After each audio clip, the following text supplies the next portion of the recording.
stars. Ghost ships of NPCs drift past our rail. Hollow crews with painted eyes, no souls to hail. Their lanterns flicker with scripted lies. Currents pull us where the old world dies. Yo-ho-ho, haul the sheets and fight the tide. False timelines call us, don't you dare abide. Whirlpool spinning, looping us back to the start. Back to the beginning, tearing soul from heart. Heave away, break the chain, me heart is true. Sail for the new world. Break on through.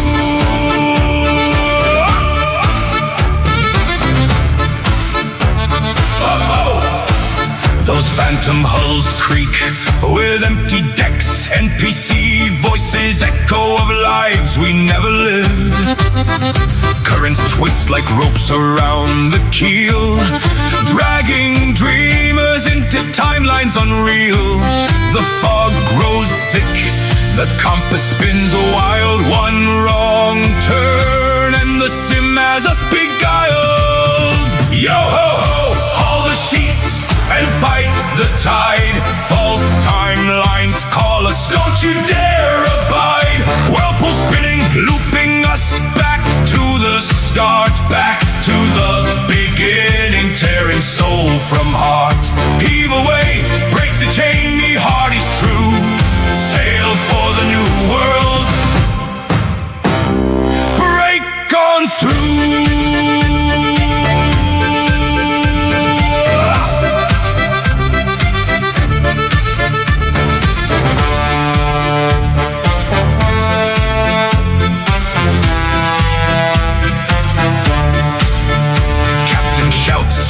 Crow's nest high, steer by the chrono star or we'll never see sky. We cut the ropes that the currents have spun. Ghost ships fade as the real world's begun. No more loops, no more fog so gray. We ride the bark to the break of day. One last whirlpool, one last pull, then the fog parts and the new world calls. Yo-ho-ho, haul the sheets and fight the tide. We broke the false timelines, now the new world's wide. No more ghost ships, no more looping sea. Errants on the bark, forever free.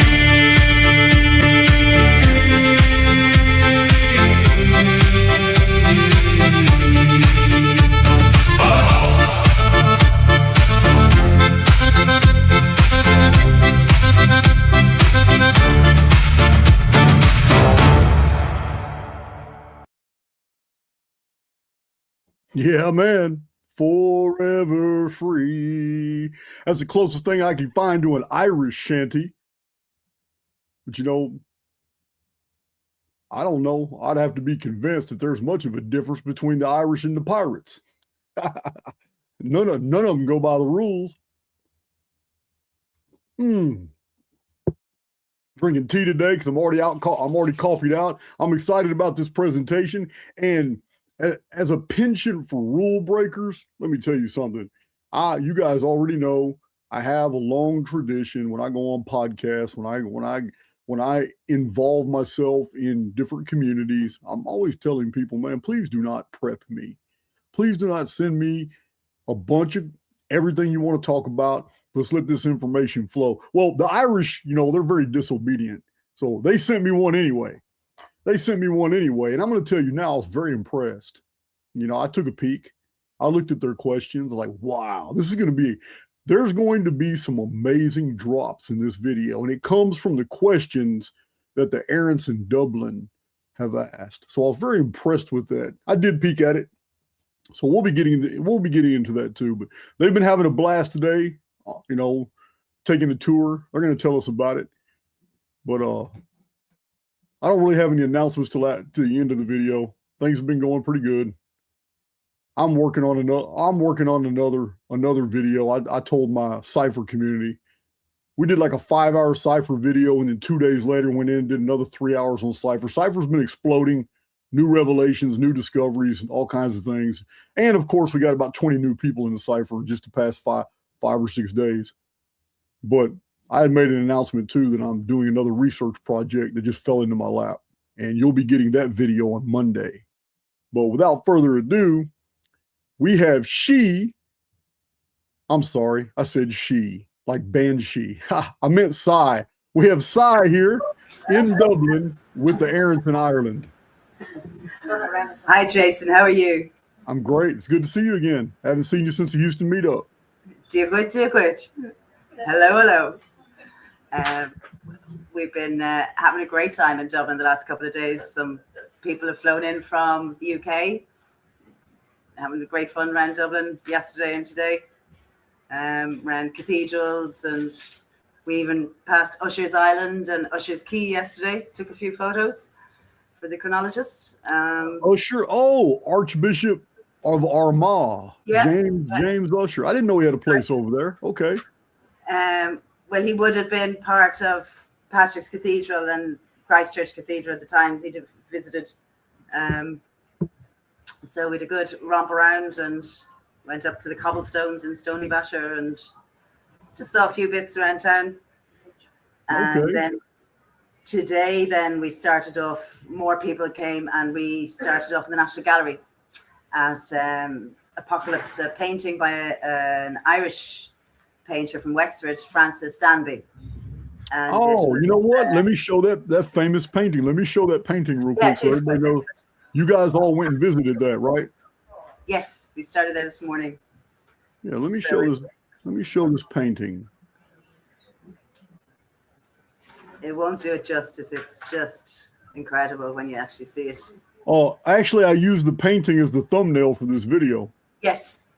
Yeah. But it's got the painting itself has some history. Wide. Let's see here. 7 foot high, 8 foot wide.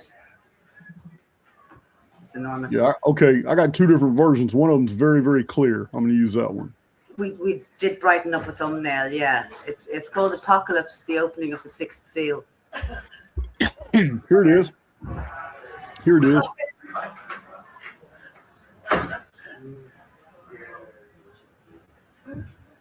So it's got. You can see it. You can see it on screen. Yeah. I'll just have a little bit here about it. It was from 1828, and it depicts the biblical end of the world from the Book of Revelation, alongside a powerful anti-slavery statement.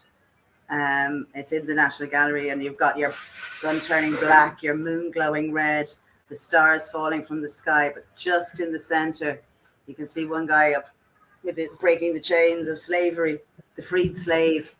Okay, I get it. So the whiter part on the top is the heavens. Yes. Yeah, the cloud cover is the canopy, and this is the world. This is the apocalypse world here. Something falling from the sky there. Bolt of lightning, maybe.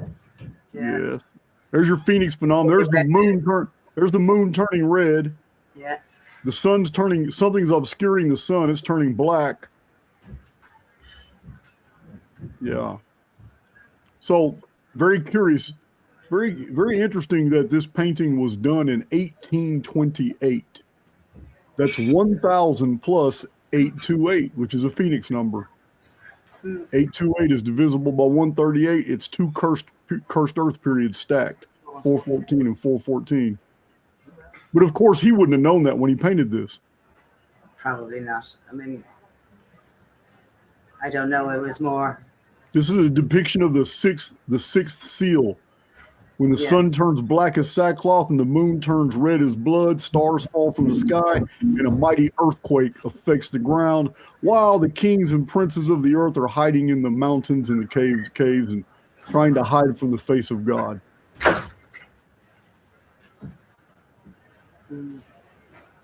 Yeah. So, and it was so dark you couldn't. In the National Gallery, you used to be able to get prints, and still can of a lot of the famous paintings, but till recently you could never get a print of that painting because it was so dark. in analog printing, they weren't able to make postcards. Oh, there we are. Yes, you can see how big it is. There's a few of us this morning. That's a big painting. Yeah, it's huge. It's very impressive. Yeah, that's awesome. There's a lot more of you than that there, though. There's like, what, 48, 49 people there? About 30 of us. 30 of you? Okay.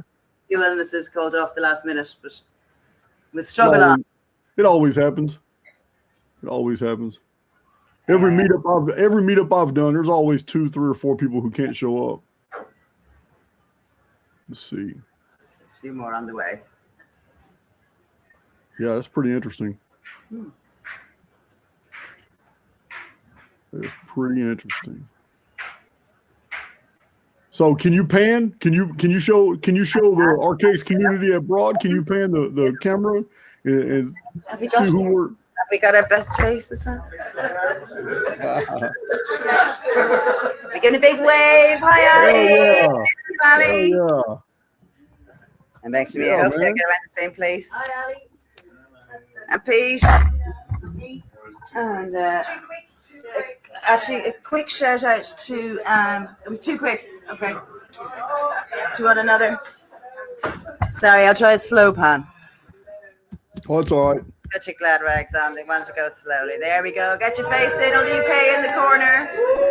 Cork, Wexford, Waterford, and That's quick good coming shit. back. And a quick shout out and thank you very much to Tim Duffy, who couldn't make it, but sent a donation anyway. So we all had an Archaix coffee from Tim. So thank you, Tim. Yeah. Tim Duffy, I know that name. Yeah, he's from Ireland, but I think he's in underground. I've seen him comment with you or chat to you. You've talked to him, yeah.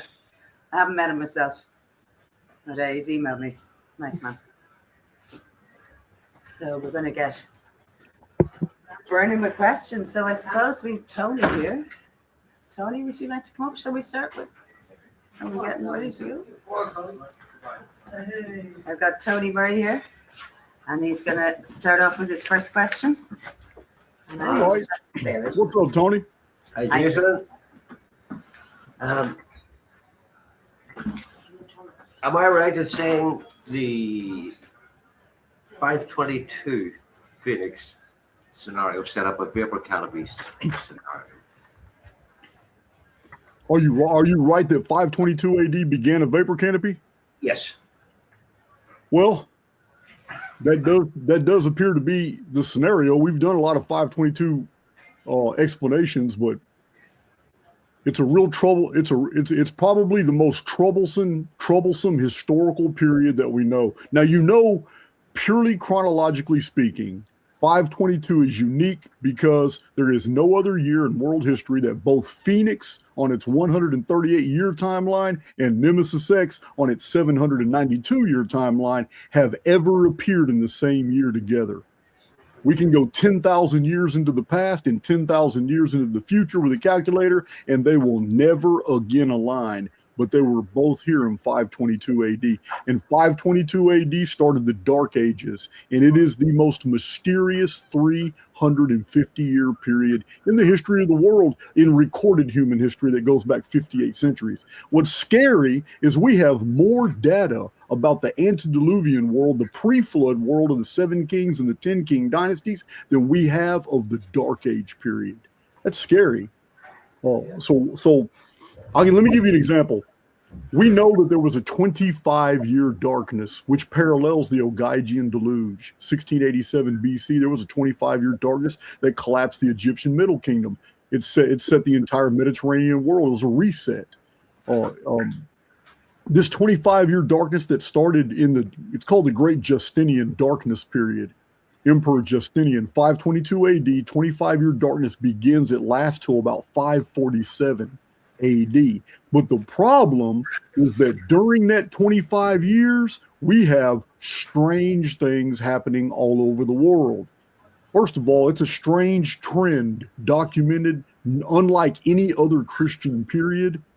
In this period, in this little small window of time, the 6th century AD, we have some really weird Christian saints.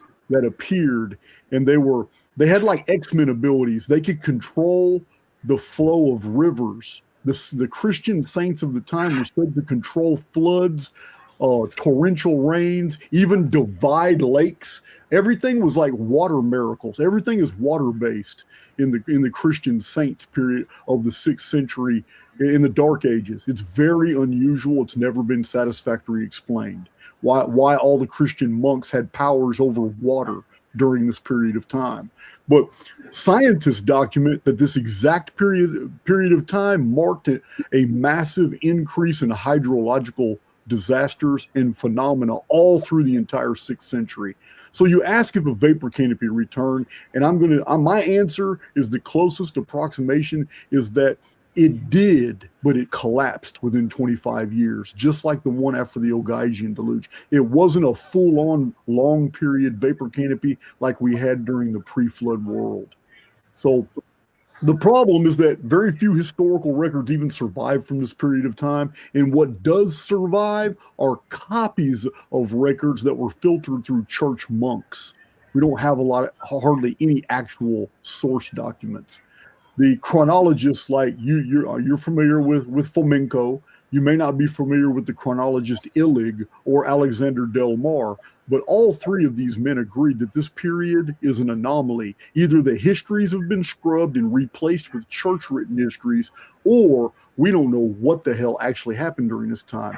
And some of these chronologists even go as far as trying to claim that whole centuries were inserted to cover up this period of time. So the problem is that the Phoenix returned in the year 660 AD, which is still the Dark Ages. The Phoenix returned again in 798 AD and again in 936 AD. All three of these returns of the Phoenix are 138 years apart, and all three of them are well documented. All three of them were in the Dark Ages. So this adds to our problem as to why there's such a mystery. It's like we got hit 4 times back to back. We just got, and we don't really, and later historians were just trying to put all this shit together. They really don't know what happened during this period of time. Now, we have further chaos and destructions for these dates. These aren't just Phoenix dates. We have actual records from 660 AD and what was going on, 798 and 930. As a matter of fact, in 936, the sun went dark for 17 days. And there was all kinds of fallout. But 798 AD begins the end of the Mayan. It's a vanishing of the Mayan populations. It started in 798.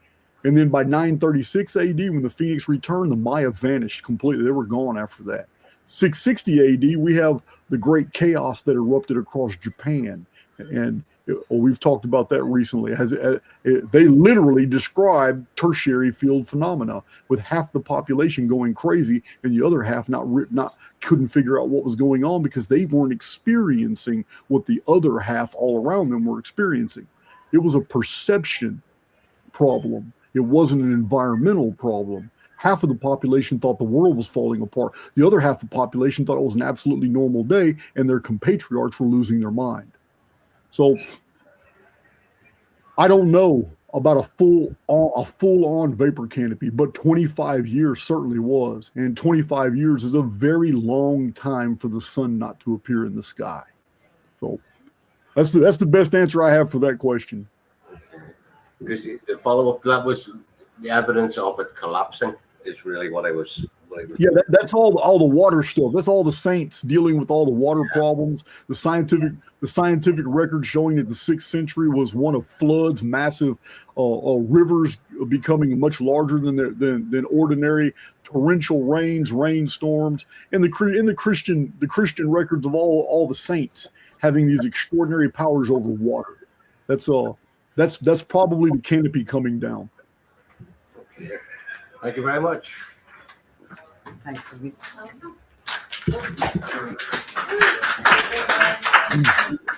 We're going to have Justin coming up next.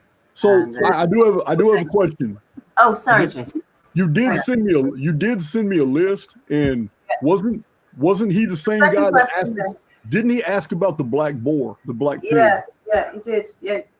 you want to come back for a second, Tom? Yeah, you can tell him to come back because we got some really deep shit to talk about. Yeah, this is the interesting bit. Yes, I did ask about the Black Boar because I had found the stories and it seemed to relate what I thought was a collapse of a vapor canopy. So the Black Boar and the Black Pig, I have All found right, those well, stories. let me tell you something. Intuition, as I tell you all the time, intuition is the predecessor of knowledge. You made a cognitive leap, even though you didn't have the evidence to support that link.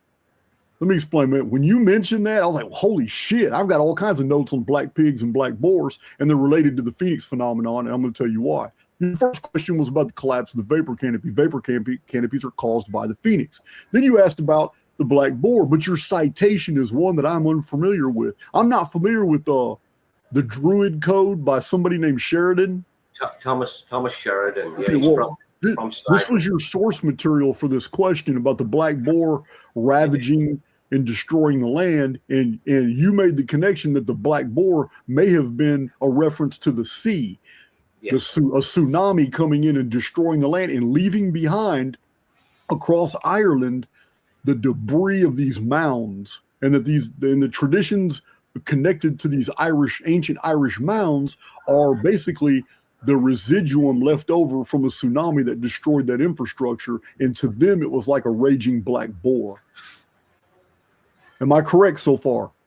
Yes, that's what I have found. Yes. Okay, so this is what you basically brought to my attention. Now, let me tell you what's in the Archaix notes, because you put me into my folders. I had to go look in my folders under black boar and black pig. So there's a place in your country, in Ireland somewhere, called Black Pig's Dyke. It's also called the Worm's Ditch. It's in Ireland. And this is in my notes. It's called the Worm's Ditch. And the Worm's Ditch is it's like a discontinuous linear earthworks. It's across the parts of, how do you pronounce it? Ulster? Ulster, yeah. Okay, in Ulster and Connacht are some 3,000-year-old earthworks that have never been satisfactorily explained, but the traditions attached to them is that a massive black boar or a magical pig tore up the countryside with its tusk, gouging out the ditches and throwing up the banks during a torrential watery period, and then left, leaving behind the destruction. And the people of ancient Ireland regarded those tumuli and those mounds as what was left behind. It's not with the original constructions, it's what was left behind by the black boar. And to them, a black boar was a tidal wave. It was a part of the ocean that had come in and ripped all that area up. So it is an old description of destruction ruining the land from the sea. But the Irish got it from other sources as well. In ancient Greek legends, it was the Caledonian boar that ravaged the crops in the countryside, because if a crop got too wet, it was ruined and the people starved. And they considered that an omen of dark, black boars, dark boars. Anytime they were seen, they were chased away or they were killed because they were ominous of a coming starvation or a disaster. So it was also in ancient Greece that was called the Eurymanthian boar. So these describe disasters on land in the Greek period, but the Irish seem to associate these disasters as destruction by the ocean, by the coming sea. The Greeks didn't describe them as coming from the sea. They described the black boar as ominous of a watery period. So there is a connection here. It's destruction and liquid water. So the black boar of destruction of the Greeks and the Irish is connected to the black sun of the Phoenix phenomenon. So in ancient Egypt, the black pig was the symbol the Egyptians used for Set. And we all know Set is also called Typhon.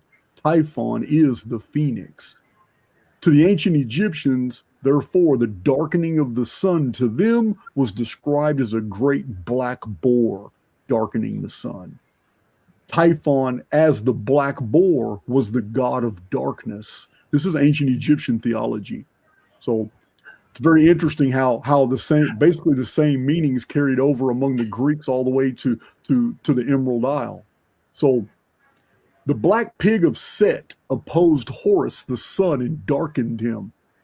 So Set, Typhon, in boar form, killed Osiris, who represented the sun, just as the ancient Phrygian god Attis, who represented a solar deity, was also killed in ancient Lydia by a black boar. This is in Anatolia, ancient Hittite, the Phrygian kingdom. So the boar was a symbol for destruction, and its connection to darkness was why some cultures absolutely refuse to eat pork. So that answers. I hope that answers your question, man. But there's definitely a connection there. Okay, thank you. I think I have it all. Thanks, Julie. You got it all there at the end. We're going to welcome Justin now. Cryptic Gallows. I'll slide out. Leave it to you. Hi, man. Good to see you again. Likewise, thank you. Now then, when you first mentioned the book, something of nothing. Oh, The Discovery of Nothing by Lyle Jacobs. The Discovery of Nothing. Yeah. Well, Errant Protocol put me onto PDF, and I got it printed off. Now, although I've only got into 40 pages of it, a couple of things came to mind. It's a hard read, isn't it? Well, I don't know. I'm only 40 pages in, man. But anyway, within those 40 pages, the Arabs, in short, the Arabs gave us 10 digits, yeah, from the hands. And that got me onto the, you made reference in one of your videos about the inch block or the inch stub from a block in the pyramids. Yeah. And that was said to be the base measurement of the pyramids, the inch. Right. Well, in mind of the imperial feet and inches, what came to my mind was built on the shoulders of giants. Is it possible that there were giants with 6 fingers that were behind that inch, that original building block, that measurement? Yeah, so I do show in my Chronicon and in my presentations on giants that there have been human remains that have been found in the Americas with 6 fingers on each hand. Yeah. There's actually quite a few discoveries like that.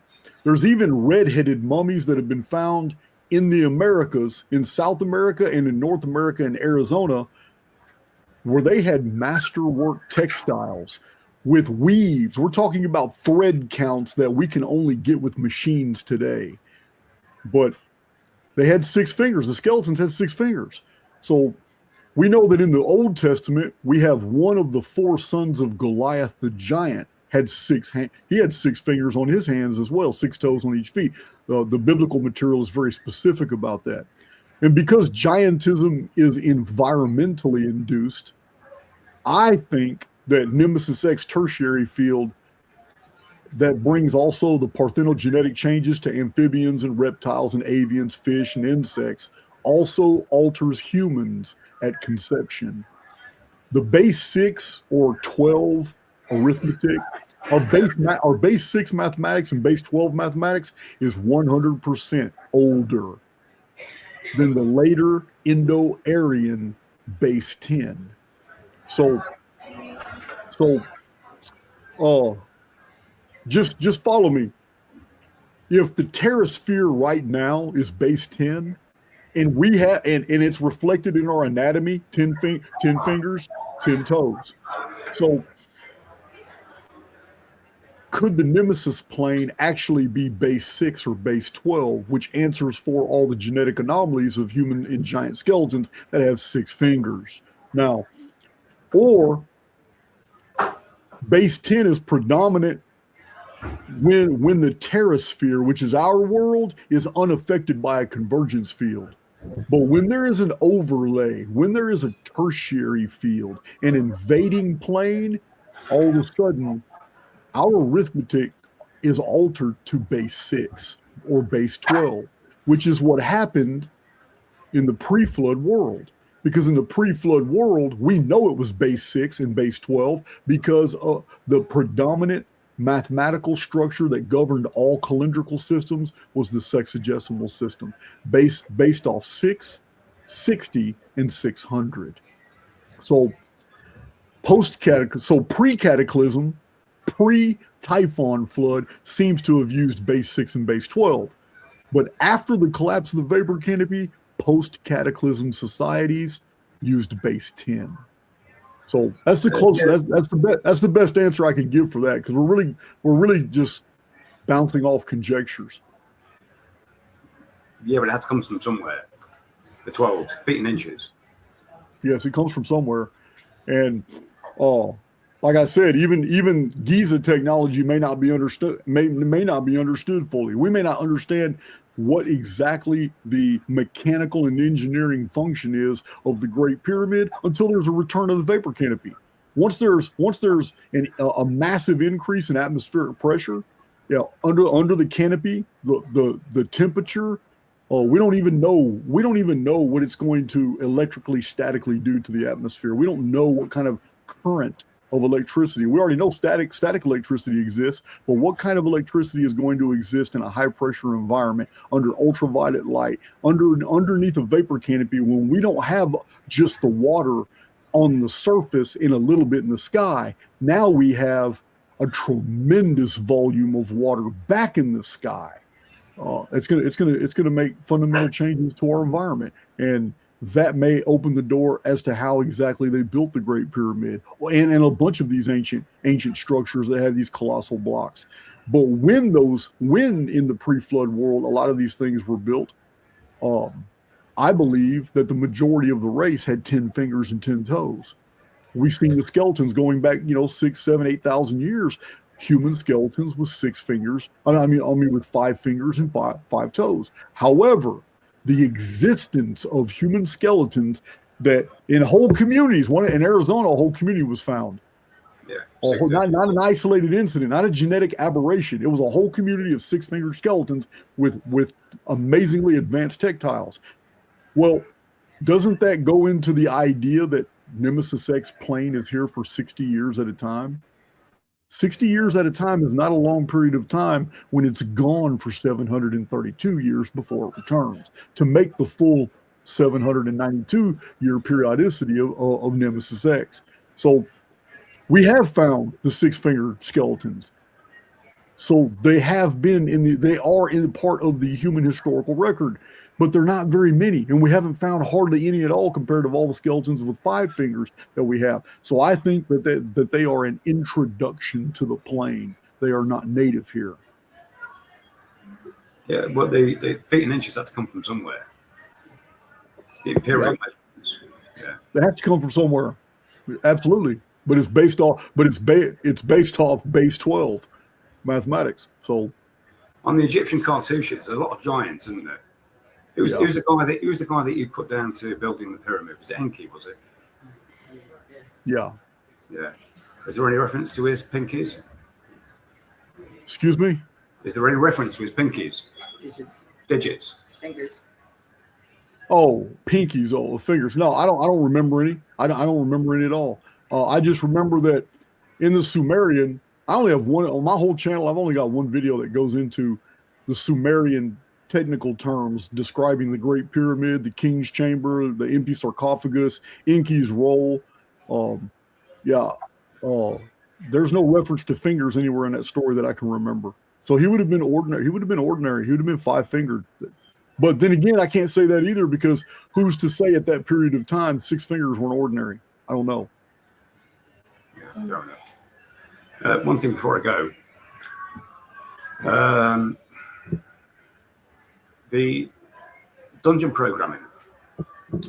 I think the propagators of said dungeon programming are from the metaphysical realm, the demonic realm, so to speak. Okay, I can't argue that. Yeah, I'd like to see a space on underground that gives out information on how to, as this book says, do's, don'ts, and dangers of afterlife communication. It's about one of the errants, Aussie errant, that put me onto. Yeah. Although I'm only halfway through, I've gleaned a lot of really interesting stuff. This was Anita, Aussie errant, put me onto this.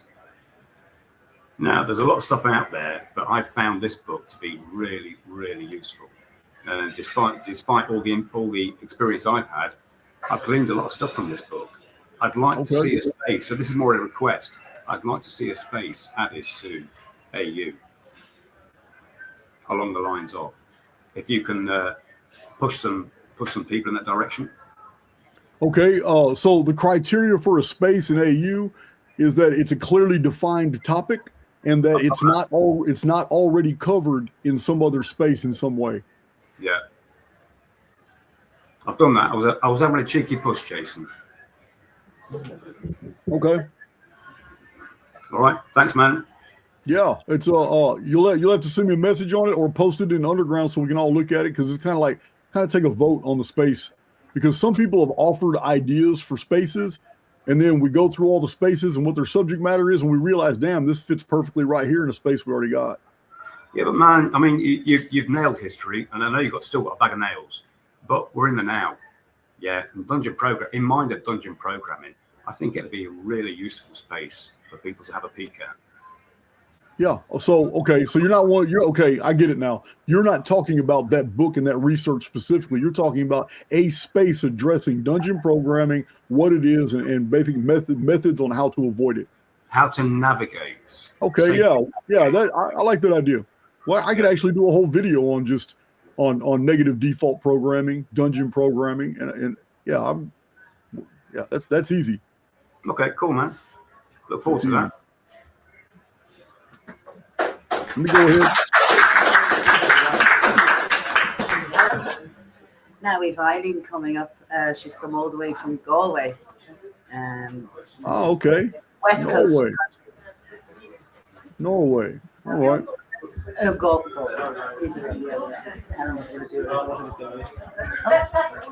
Actually, I take that back. It's Helen herself who will come up. I didn't think she was going to, but she is. So.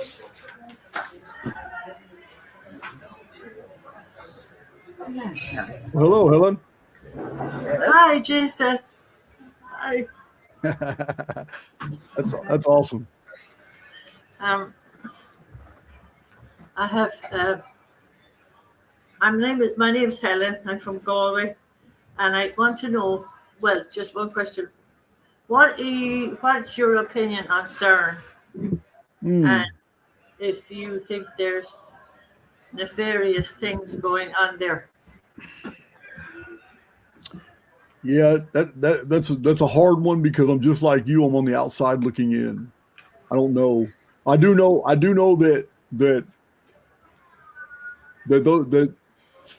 I mean, I don't know what to call them. People get offended when I call them elite, when I call them controllers. I don't know what to call them. But the powers that be, they love to play with words. They love to basically tell the truth while hiding it in an acronym or hiding it in a clever title. I know in English, in Old English, CERN, C-E-R-N, is a rare old verb. And it comes from cernir, and it means to separate, to decide, or to sift. So that could have been a straight up, even though it's an acronym concerning atomics and nuclear. It's an acronym. I forgot what it means, but CERN was an acronym involving the study of nuclear particles, particle physics. But it comes from an Old English word developed from the Latin, which means to separate, to decide, and to sift. So it could be straight up. There could be nothing nefarious about it. It could actually be straight up. Now, under Roman law, because it does derive from the Latin, under Roman law, CERN, C-E-R-N, literally means to formally accept an inheritance. I don't know if that's relative here. I don't know if it's relative, but under Roman law, CERN was a term in the courts which means if you were to discern something, then that means you formally accept whatever the inheritance was for whatever you did or whatever you got by blood. Now, like I said, I don't know. I just don't know if these have anything to do with what's really going on. But in Old and Middle Irish, CERN also has a meaning, and it is CERN, and it has the meaning such as the corner or the angle, a swelling or a victory triumph, and it's derived straight out of Proto-Celtic. So there are multiple layers of meaning here, and they may have nothing to do with the actual place. Do I believe that they're engaged in particle physics? I don't know. I don't know because if I'm going to agree that we are doing things on a subatomic level, then does that not also force my hand into taking NASA seriously? One is studying the microcosm, one is studying the macrocosm. I think both of them are lying to me. I don't believe either one of them are telling me the truth. I don't believe NASA's telling me the truth. So these hadron colliders and particle accelerators, they may be on the surface doing some type of research in subatomics, but I don't think they're ever going to tell the public what they're really doing. Okay, answer the questions. Please, 6 and 7. Okay. Two more questions. That's fine. One is on the video, the origin of demons, and if you are going to expand on it, maybe later in another video, or just Really? So you really want me to expand? Do you have any idea the blowback I got from that video? There is no video on the entire Archaix list, 1,300 videos, that I caught so much shit over in that video. Yeah, that's the one. That's the one that pissed so many people off. They don't want to hear. They don't want to hear my theory on the origin of demons because it doesn't comport with their religious notions, what they believe demons to actually be. And listen, if we're truly in a simulacrum, if we are truly living on the outside of the construct, but our awareness has been imported and we are living out a fantasy as a character. Yeah. If that's true, and I base my opinions based off all the evidence that I've come into contact with, I want to know the truth too. So I have amassed a tremendous amount of material, and the calendars of the world, the chronologies of the world, the histories of the world that I've put together do not make sense outside the context of a tightly controlled mathematical structure. And that means none of this is random. Therefore, I'm in a program. If I'm in a program, then it changes what demons are. It just changes what demons are. I can't accept the traditional demons are super evil. They hate us, and sometimes they look just like my kinfolk that just passed away. Sometimes they look like my son or my daughter or my dad, or I feel familiar with you. Whatever. I just know that if I'm truly on the outside of the construct and my consciousness was imported into this experience, then a demon makes perfect sense to me. Because for whatever reason, the technological interface between the avatar on the outside of the construct and that avatar's consciousness that has been imported into the program, for some reason there has been a break. And in order to preserve the integrity of the outside avatar and to make sure that there's not going to be any permanent damage or whatever, they pull the plug. Which means that consciousness free floats and stays here without a medium. There's no hardware accessible. So you're stuck in here until the next clear cache. We call the clear cache period a reset. It is from our perspective, it is a total systemic cataclysm. For some people who are vibrating on a super high frequency and they don't fear the dark and these Phoenix resets and Nemesis X resets don't even feel like a reset to them. To them, they go to sleep and wake up outside the construct, back home with all their memories intact, because their consciousness freely returned where it went during a clear cache period. Clearing the cache is how every single operating system works in order to free itself to be able to continue operations. So this is what dungeon programming essentially is. Dungeon programming is programming designed to always bring you back to baseline. Because if there wasn't a baseline for all humans to experience inside the construct, you would be flying off doing all kinds of things. There'd be miracle workers here. There'd be all kinds of shit. But baseline keeps you doing the same activities. It keeps you in depression. It keeps you with this weight on you, making you believe that this is a real experience instead of a programmed one. That video pissed a lot of people off. I got hate emails. I got people in other channels talking shit to me. I got people in the comment section blowing up on me about it. And you want me to do it again? I watched half of it, and it took me a year to watch the second half. Yeah, man. It could be something as simple as that. It could be something as sad. Wouldn't you be pissed? Wouldn't you be mad if, man, let's say things are going your way. Let's say you're 43 years old and you've had a shit life. You've always been struggling. And then all of a sudden, whatever happened, all of a sudden you have newfound wealth and freedom. You're enjoying life 4 months into your new life. And it looks like the next 10 years are going to be awesome for you. You had a windfall. Your ship finally came in. And then all of a sudden you get unplugged. Okay. Your consciousness, once it's detached from the avatar, knows everything.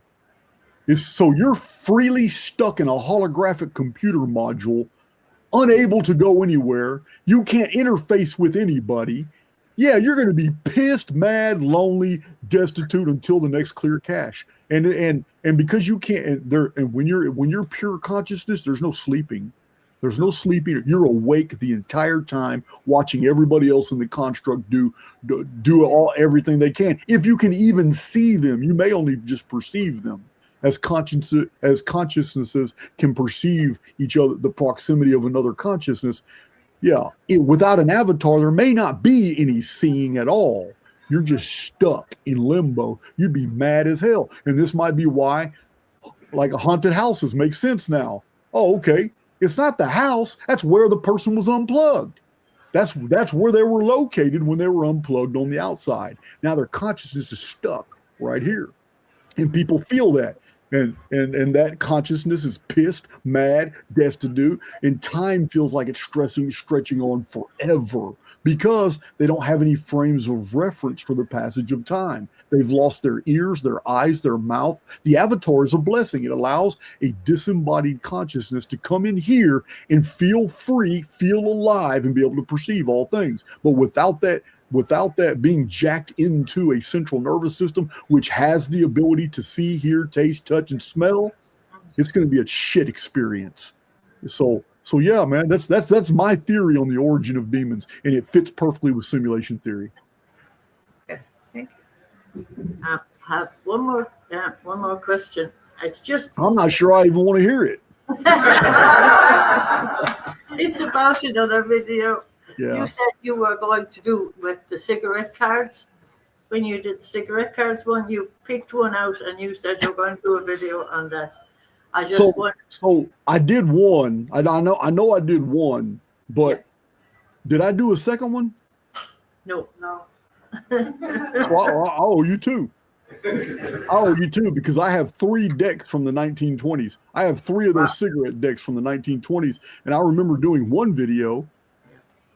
But I was supposed to do 3, so you got 2 more of those coming. I'm gonna fish those out and start putting those together because that was a pretty interesting video about those cigarette cards. There's one more thing. I have a story I want to tell you. Okay. I had all through the 1980s. I had a dream several times where I'm outside my house. I was married at the time, and my children were there, and I would hear this noise in the sky coming along, making a very big racket, and I would run and get my kids, and I'd hide in the shed or hide somewhere until it passed over, and this happened lots of times, and every time it happened, the thing in the sky was nearer and nearer and nearer to me. And it was absolutely terrifying. couldn't explain why it was so terrifying, but that's the way I felt. And by the it the last time it happened, it hit the ground, and I thought, I'm going to find out what these things are. I have to. So I ran to a field, and I checked them out. They were motherboards, just stuck in their in the field, just stuck in the ground. Damn, you had a Truman Show experience before the Truman Show came out. Damn. And you know what? They were the colors of your charts: yellow, and black, and blue, and green. Wow. But I didn't have that since. Once they hit the ground, I never had the green. I just remember when I found you, what was 2023. When you talked about that, it just triggered the memory of my dream. Yeah, 2023. I think that's when I did the 1920 cigarette pack video too. Yeah, that was a while ago. Yeah. Okay, that's me. Thank you, Jess. Yeah, all good. Thank you.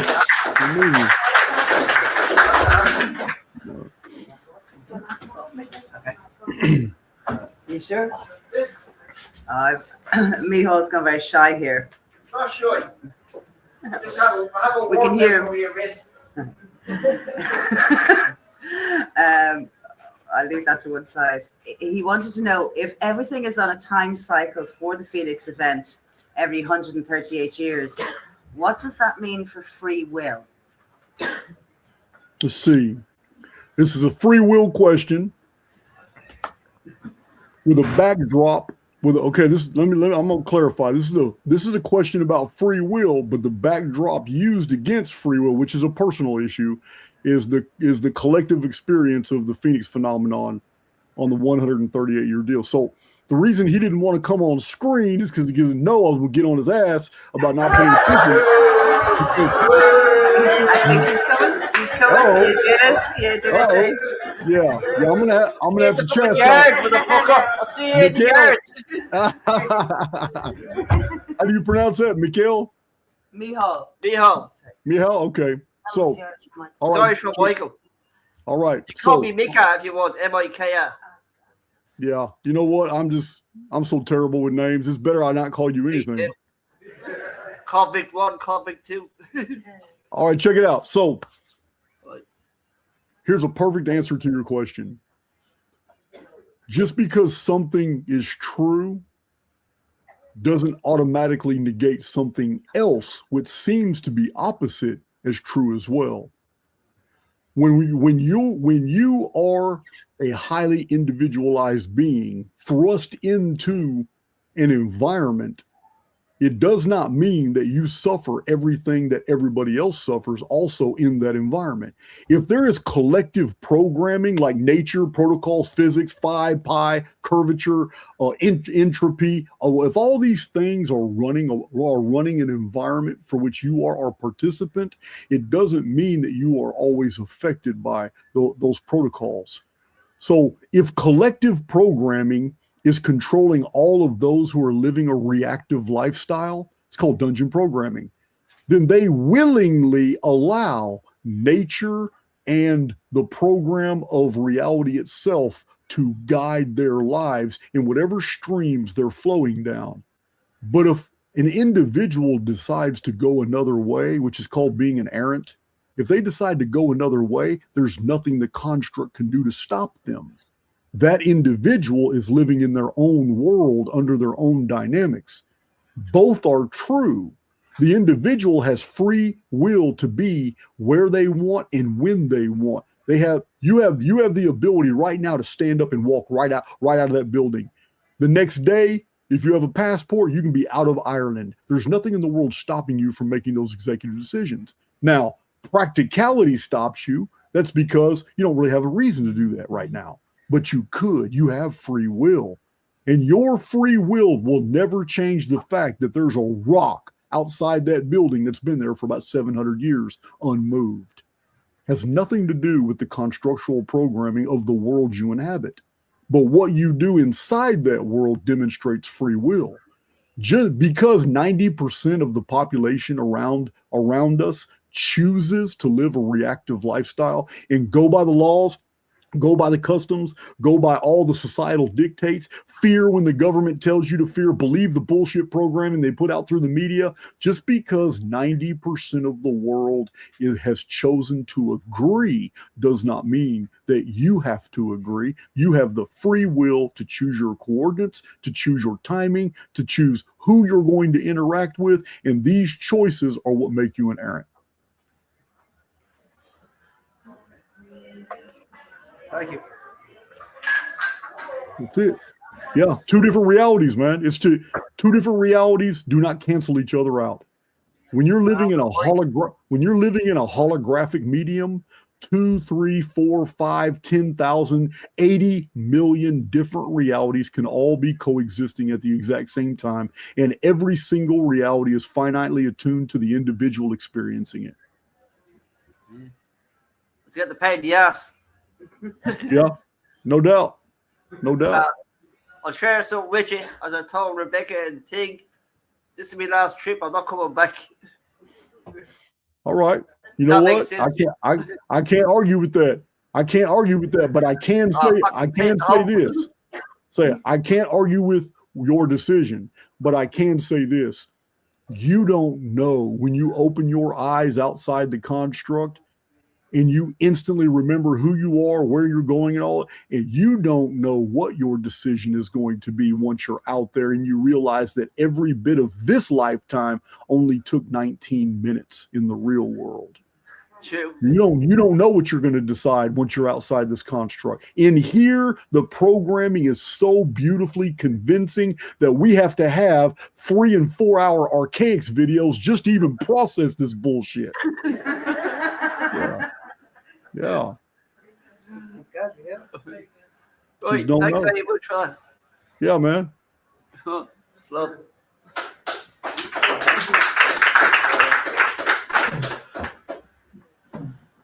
And we have Brian next from Longford, the Midlands. That's it. There's a lot to chew on. Carling. Port Arlington, sorry. No. Look up at the camera there. Right. Yeah. Hi, Jason. How you doing, Brian?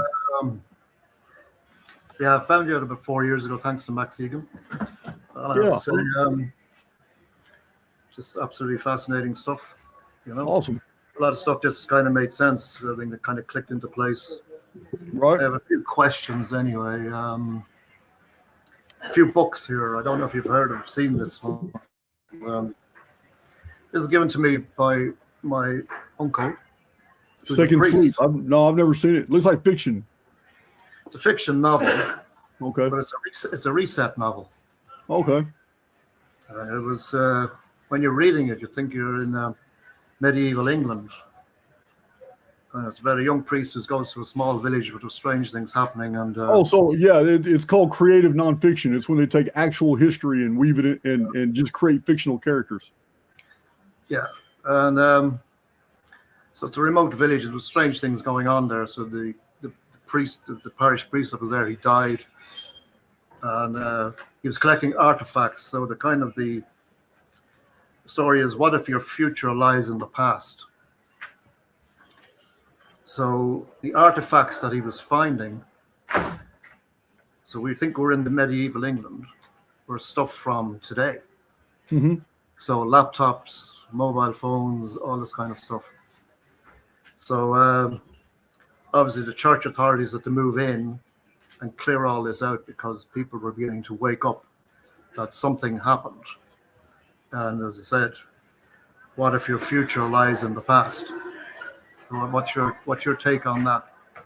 Is there Well, I mean, if this is a programmed construct, then it really doesn't require humans to edit out artifacts.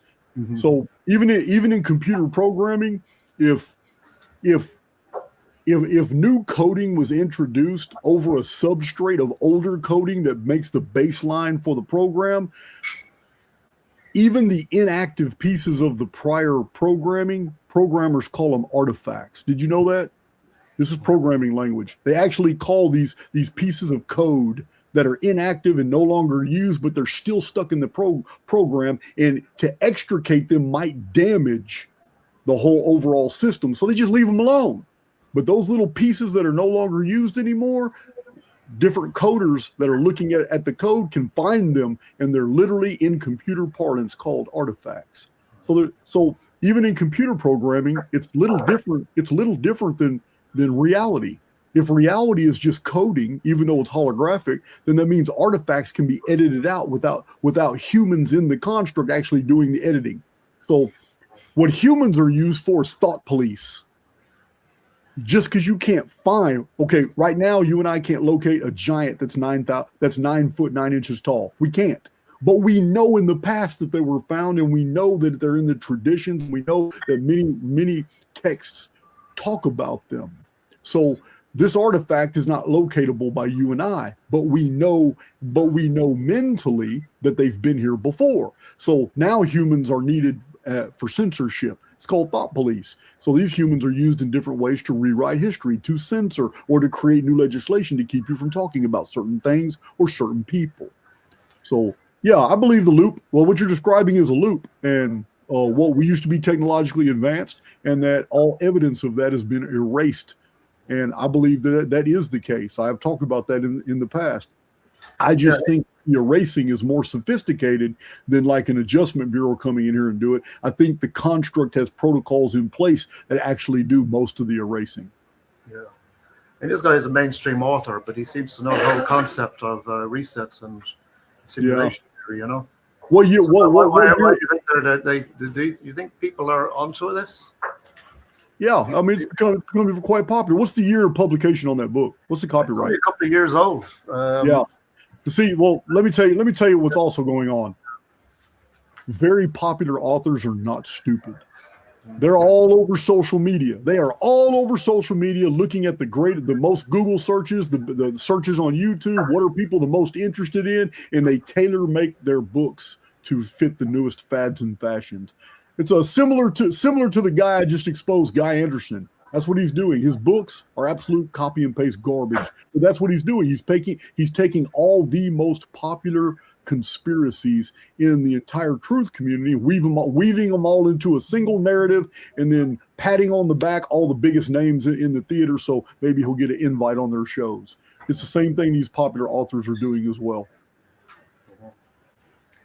Yeah, it's an older book I found in my mother's house. It's from 1927, The Short Stories of H.G. Wells. I don't know if you've ever come across. What's the title? The Short Stories of H.G. Wells. No, but I have several H.G. Wells books. I also have his complete history of the world, which is fantastic. But H.G. Wells is on another level. He was on another level, man. Fascinating stories like The Time Machine, which became a famous movie, and then there was one where in the Valley of the Blind, the one-eyed man is king. So it's all dealing with alternate realities, simulations, cataclysms. So many stories about it.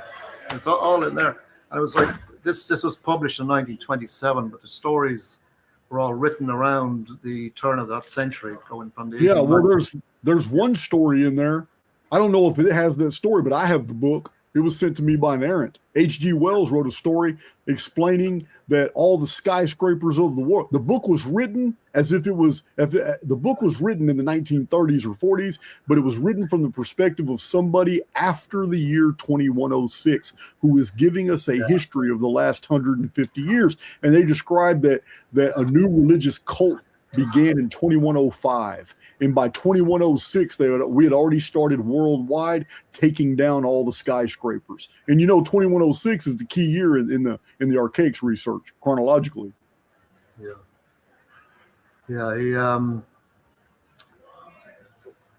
He tells what's I can't find it here now. So the light here isn't great, but yeah, just like the stuff he kind of predicts the future, like.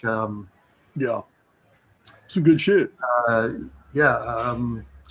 about London, the whole modern concept of a smart city.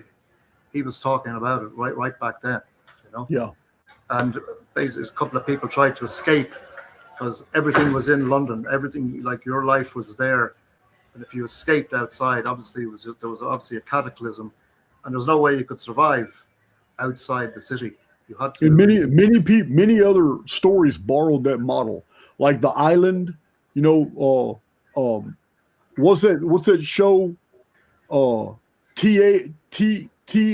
It's by George Lucas. THX 1138, the underground facility that they tried to keep everybody from escaping when the surface world was a paradise, but they had all been convinced that it was destroyed. There's so many different movies like that. Yeah, it's a popular model.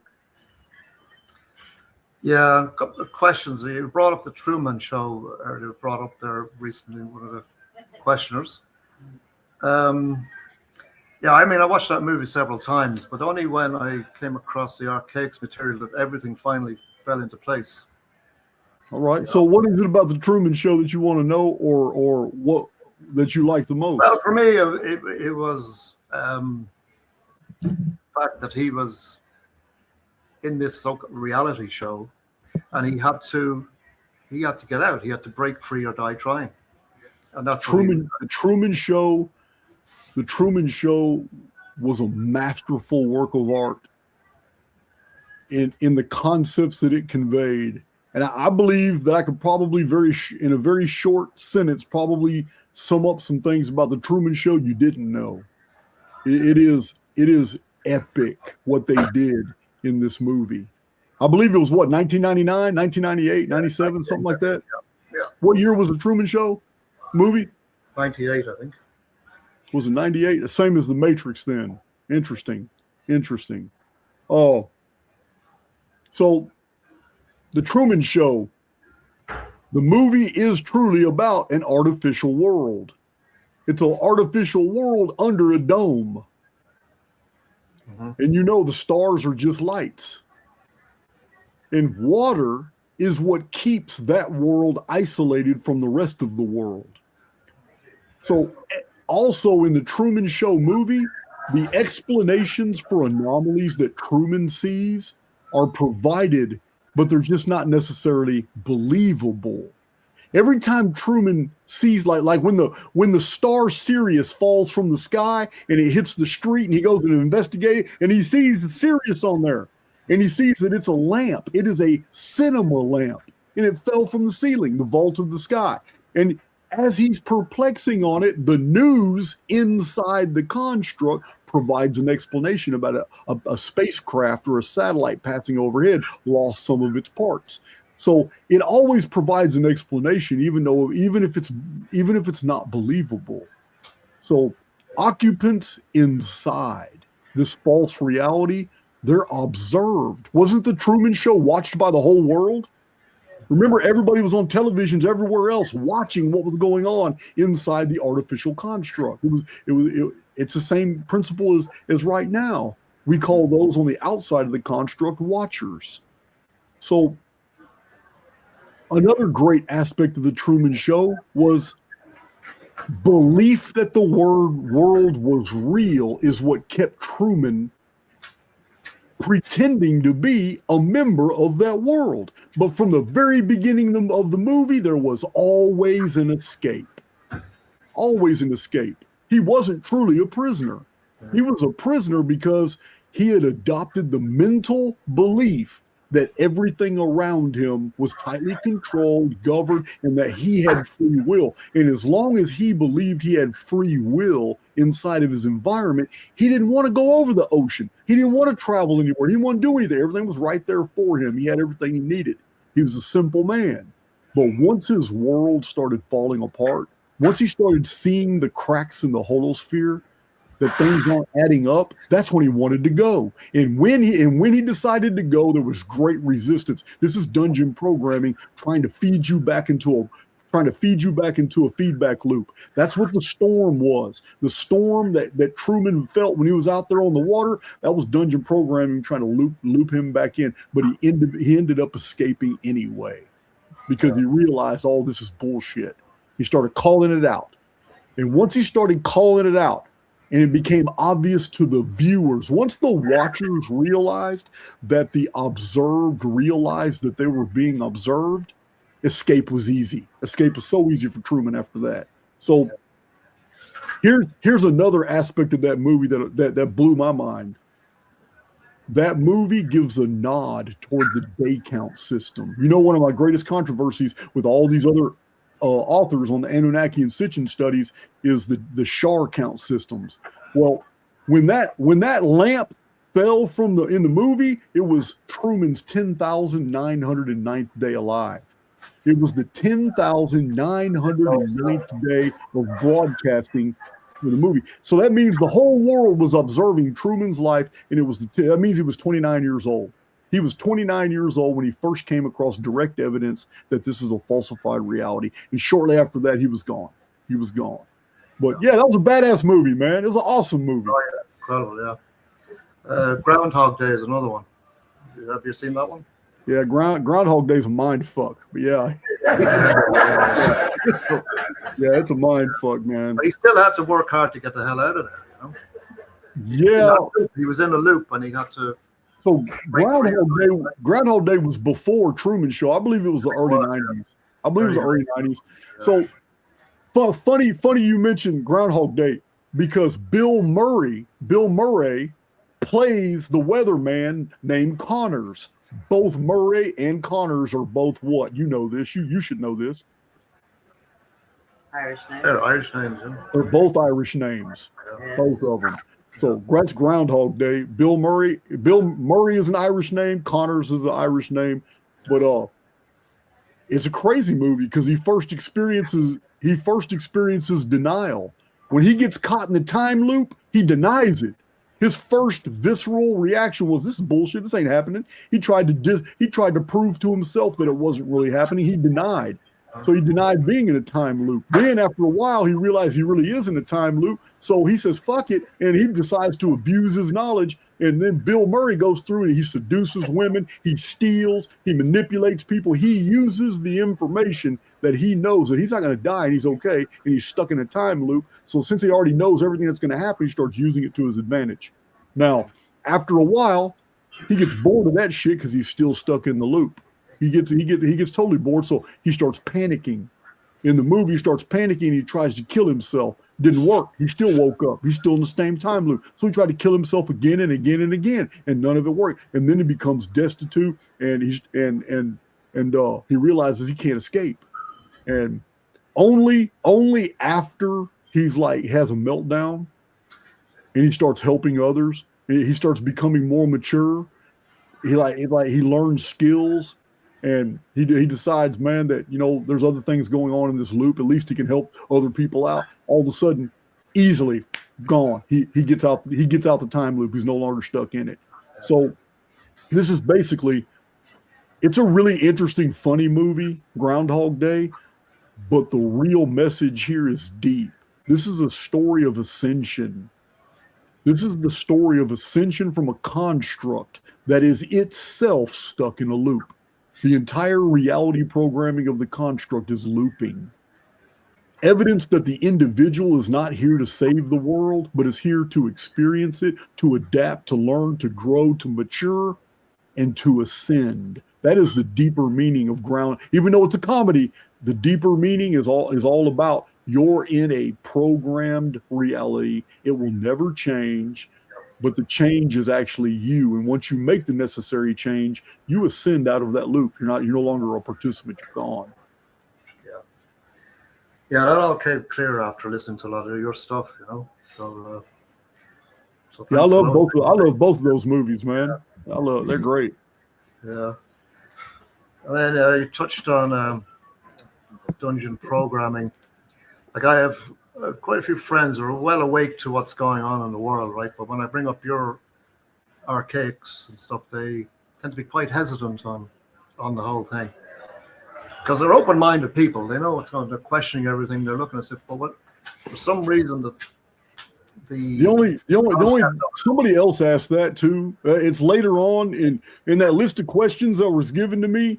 There was somebody else who mentioned that, and my best answer for that, if you want to share Archaix with people, is that I do have one video that excuse me, that covers the 64 Archaix concepts. And and in the video, I detail all 64 things that the Archaix research has either shown to be untrue or true about our world. And other than that, to me, that was designed as a share video. If somebody listens to that video and they still don't want to dive deep into Archaix, they're just not ready. It's time. You can't force it. You just can't force it. Yeah. And finally, I just thought of this one came up to me earlier on today. You had Steve Falconer on your show there a couple of months ago. That's Space Busters. Yeah. Yeah, that's a good guy. I like that He's guy. done a couple of interviews since. I think he mentioned you there as well, that he'd like to get back on and talk more about what you. I'm not avoiding him. I've been so busy, moving. Oh yeah, I understand that. But yeah, I'm not avoiding him. I like Steve. I found his stuff that he's talking about, like particularly relating to Conor McDarry's work with regards to ancient Ireland, pyramids in the Bible.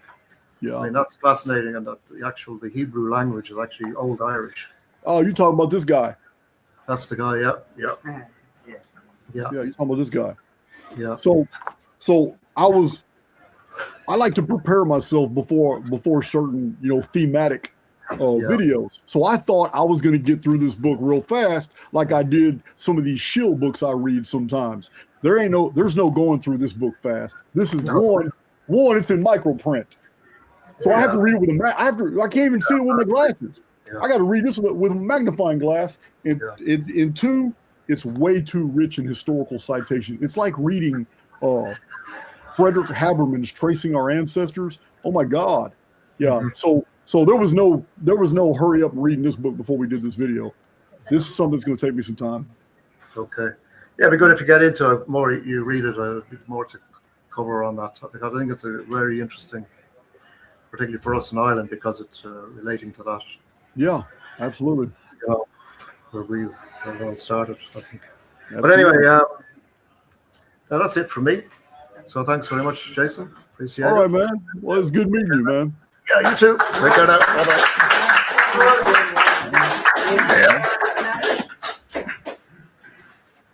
I'm back, Jason. I'm going to read a few questions for Mark D. From Glasgow. Cy, I've got one question. He doesn't have to come back on, but didn't he also ask about the Hollywood elite?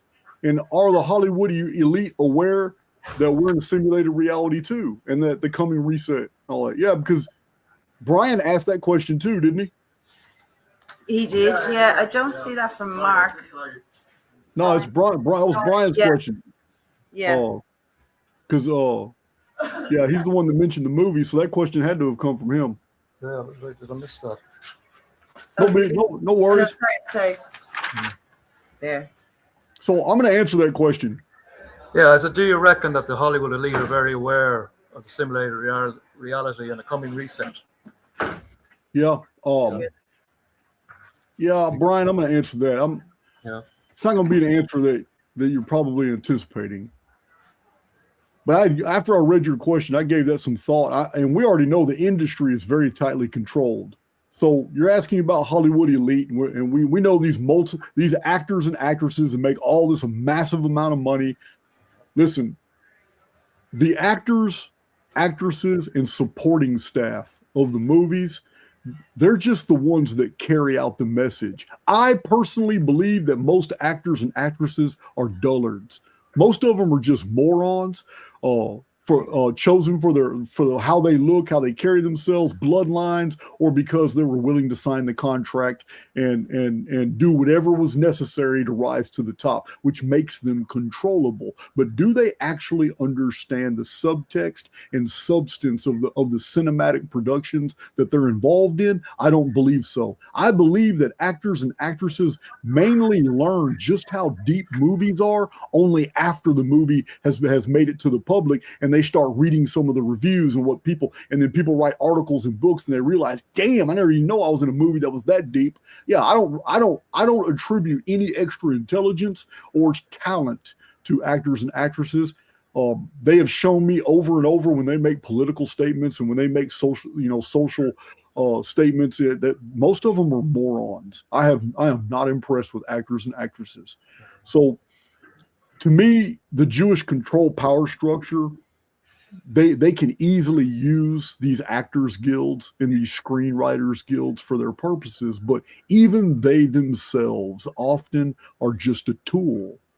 So I'm being very clear here. I think that even the Jewish control power structure that runs Hollywood, the advertising agencies, the promotions, all the law firms attached to Hollywood, I believe even they are a level that is controlled. So, those who make everything happen from promotions to production and financing these productions, movies are very expensive, but they themselves are merely players in a game that they do not see. So I'm being very clear. I'm even believing that the Jews are not the ones on top. So they're just the outer face. They're just another level of the onion for those of us who think we're awake and we want to find the source of all the problems.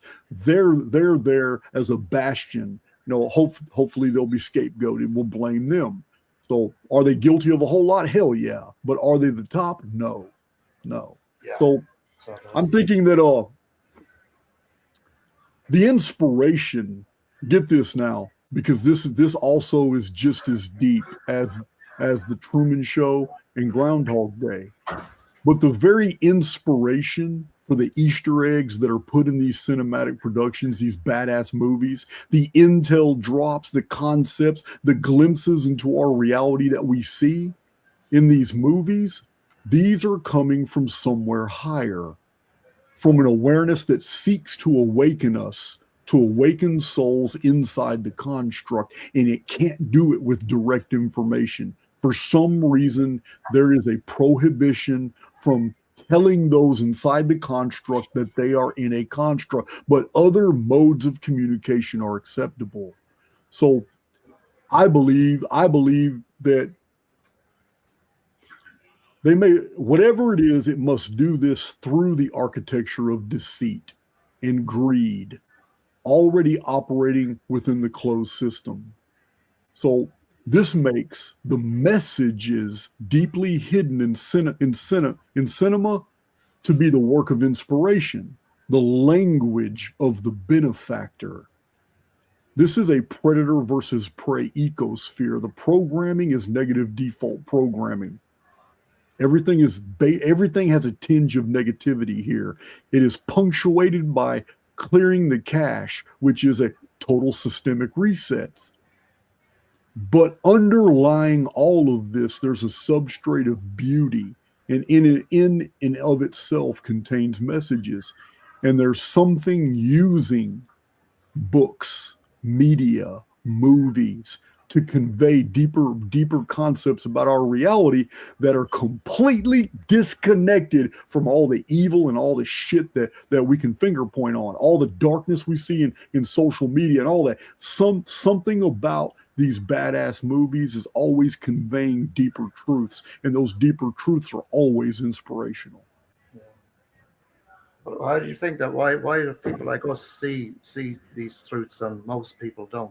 Because you experience reality in proportion to whatever wavelengths you're vibrating on. If you're vibrating on a benefactor wavelength, then you're going to receive the messages of that benefactor. And those who are not are going to receive the messages of something that does not have their best interest at heart. Great. Okay, Jason. Thanks, man. Appreciate it. Yeah, man.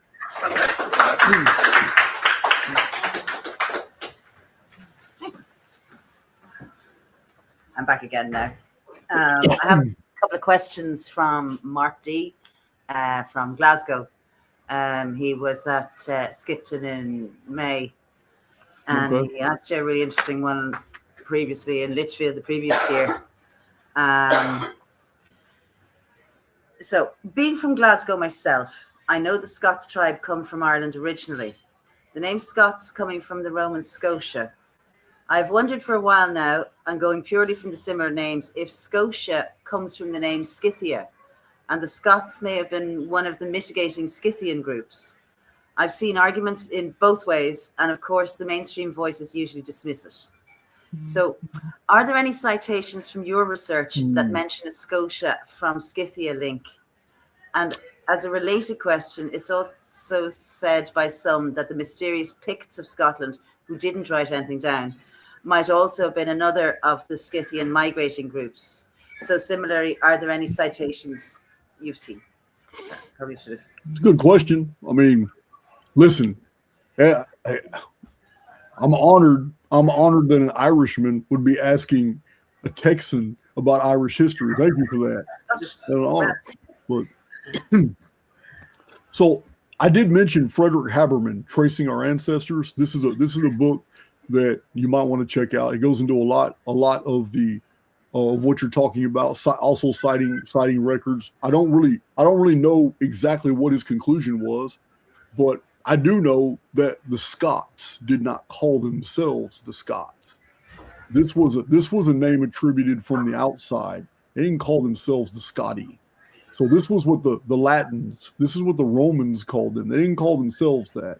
So the Romans may have seen some similarities with the same people that the Greeks called Scythii of Asia. If there is a connection outside phonetics, I don't know, but we could defer to the research of like Brian Sykes, geneticist, who claims that the blood of the Gaelic. This is what Irish and Scots come from, the Gaelic. So I don't know if it's pronounced Gaelic or Gaelic. You'd have to educate me on that. But Gaelic in Scotland, yeah. Gaelic here. Okay. It's my first language. All right. So this Brian Sykes is a geneticist who took thousands of samples from people across Scotland, actually the whole United Kingdom, really, and he realized some really interesting things, that the genetic path comes from two sources, but ultimately from the same origin, as if a parent culture had divided itself by land and by sea, and then over a period of time, the descendants of that parent culture that had divided into two groups had come back together in Ireland and Scotland. This was Brian Sykes' research on this, and he thinks that the Gaelic bloodline comes from about 2500 BC from the Black Sea regions, but ultimately Asia Minor and all in the Near East. We're talking about the Tigris-Euphrates basin, talking about Sumer, Akkad, Babylon, that whole area. He says ultimately in the 25th century BC, 4,500 years ago, this was the parent culture, and for some reason, a bunch of them went north by land, while others disappeared into the fragmenting kingdoms later to reappear as a mariner race in the Mediterranean, for which they inhabited Asia Minor. Then they inhabited Sardinia, and then from Sardinia, southern Spain, and then from southern Spain, before there was a Spain there, they had made it through the Emerald Isle. So this is the path of genetics, where whether it bears out with tradition, it remains to be seen, but the Irish people and the Scots are Gaelic, and this is a branch of ancient Celts, and the lines are continued genetically to about 3000 BC when Newgrange was built. And this is a powerful statement. This is a real powerful statement. The reason it's powerful is because very few other European peoples can trace their direct lineage right back to the barrows and the burials of their antecedents in an area of the world for which the architecture still remains. Newgrange is ancient. It's at least 3100 BC. So for the genetics to match modern people in Scotland and Ireland with the same people who are buried around Newgrange, that's incredible. That means a continuity of culture that has been there for over 5,000 years. That's pretty compelling. Has there been new blood introduced? Absolutely. The Vikings, when they took Dublin and other areas, but there's still a substrate of the original parent genome that's there, and it's never been changed, and it's very old. So there's another mystery about Ireland that connects to the genetic history, and that is the round towers of Ireland. Yes. Most people today that live in Ireland think there may be only 10 to 20 of these freestanding towers still in existence, most of them all heavily damaged. But we have actual records from the Dark Ages in the 400, before the Dark Ages, in the 300s and 400s AD, which explain that there were thousands of these very bizarre, perfectly cylindrical, tall, needle-like towers all over Ireland. The reason this is interesting is because I'm not gonna pontificate and say I know what those towers were, because too many books have been written about them and nobody knows. Something to do with sound, vibration, has something to do with the environment, or maybe those towers don't even work in this environment and they're for a different environment. But the deal is they've only been found in one other area of the entire world, and there was a bunch of them there, and it's in Sardinia in the Mediterranean, exactly where Brian Sykes, who doesn't know anything about the round towers, it's exactly where he says the genetic imprint for the people, the Celts that migrated into Scotland and Ireland had first passed out of the Mediterranean by ship from Sardinia and southern Spain. So we have two different data sets that merge right here to show that a major mariner race by fleet left the Mediterranean at some time. They colonized Sardinia for a while, stayed there for a while, or some of them stayed behind while the rest of them kept going. They occupied southern Spain for a while. Then they went up the Atlantic coast and they ended up settling Ireland and Scotland. So, when the Egyptians captured red-headed people and sacrificed them as the Typhonians, where did they get them from? Where did ancient Egyptians even learn to fear red-headed people? I've got videos where I explain, man, that it's ancient Egyptian practice that when they came across redheads, they would sacrifice them in honor to the sun. They wouldn't let them live. And once they sacrificed them, they were given an official title. That title was Typhonian. So I'm going to tell you I'm going to answer for you right here, because it bridges another historical scenario. The Typhonians were the Sea Peoples. They were the Sea Peoples Federation of the ancient world that was feared by the Mediterranean. They came from outside the Mediterranean through the only way they could enter the Mediterranean, which was the Strait of Gibraltar, anciently called by the occupants of the Mediterranean as the Pillars of Hercules. And when these fleets came, they came on 6 or 7 different occasions, they toppled whole civilizations. But some of the Sea Peoples were referred to as red-headed. They had very distinct dress, very powerful fleets and ships, but they had come from somewhere. Now, from the Mediterranean perspective, on the Egyptian records, they are called the Sea Peoples, and they are all named. One of the tribes of the Sea Peoples that was really feared was actually called Chardanu, which is the ancient Egyptian for Sardinia. So we have a connection to Ireland here, and where the ancient Egyptians actually got red-headed people from these invaders. So from the Irish perspective, they didn't know in ancient Ireland that far away, when they were sending fleets out into the Mediterranean to attack Troy, to attack the Danaan, to attack Milesia, you understand, these fleets, they also attacked Miletus. Miletus, the people of Miletus were known as Milesians. This is ancient Irish tradition, that some of the people that came by ship to ancient Ireland were the Danaan, but they called them the people of the goddess Danu, the Tuatha De Danann. But they brought with them also a fleet of Milesians. This is an ancient Irish tradition, but Milesian just means a citizen of Miletus. Miletus is in Asia Minor, which was attacked by the Sea Peoples Federation. So when you put the histories of ancient Ireland together, and even the dates, the traditional dates for the arrival of the Tuatha De Danann and the Milesians, you have the exact dates for the Sea Peoples invasions that happened in the Mediterranean. Two different data sets that work perfectly together. A third data set is the entire story of Atlantis. That no one in the Mediterranean had ever been there. So they made up a fantasy civilization. All they knew is that all these Atlantean fleets came in and they were fighting the Greeks. What is Miletus? It is an Ionian Greek city. When did it exist? When Athens was first founded, 13th century BC. Everything fits perfectly. All we have to do is look at it chronologically. In the ancient Irish perspective, matches the Mediterranean Sea people's Egyptian Greek perspectives, which matches the later Solon Plato perspective, which had a bunch of fantasy put in there because they didn't know about the Emerald Island. They didn't know about Ireland. They just knew that these fleets have to be coming from somewhere, and they're using Chardin, which is Sardinia, as a way station. But they ultimately came from the Atlantic. So they invented an island called Atlantis as the origin of all these people, but it's not really an invention. It's really just Ireland. So anyway, I hope that makes sense to you guys. Okay.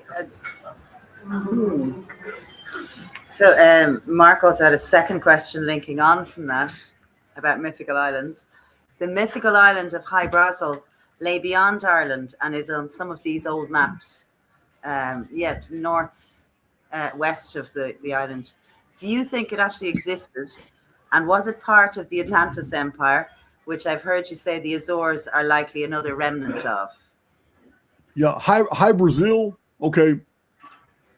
Here, Hy-Brasil is the Atlantis of the Irish, like Atlantis was the Atlantis of the Greeks and Egyptians. You understand? Yeah. Hy-Brasil, because I have a book by William Cordes, the scientist William Cordes, huge book called Ancient Man, Handbook of Puzzling Artifacts and Traditions. And it's got a whole section in the back about Hy-Brasil and the ancient mariners, the Fomori and the Furbolgs, that were two mariner races that had occupied ancient Ireland with the Irish people, and the Irish ended up eradicating the race, but they were considered to be pirates, and they would go back and forth from Hy-Brasil. They go back and forth from another place called Ophir, Ophir, which is also mentioned in the Old Testament. Ophir.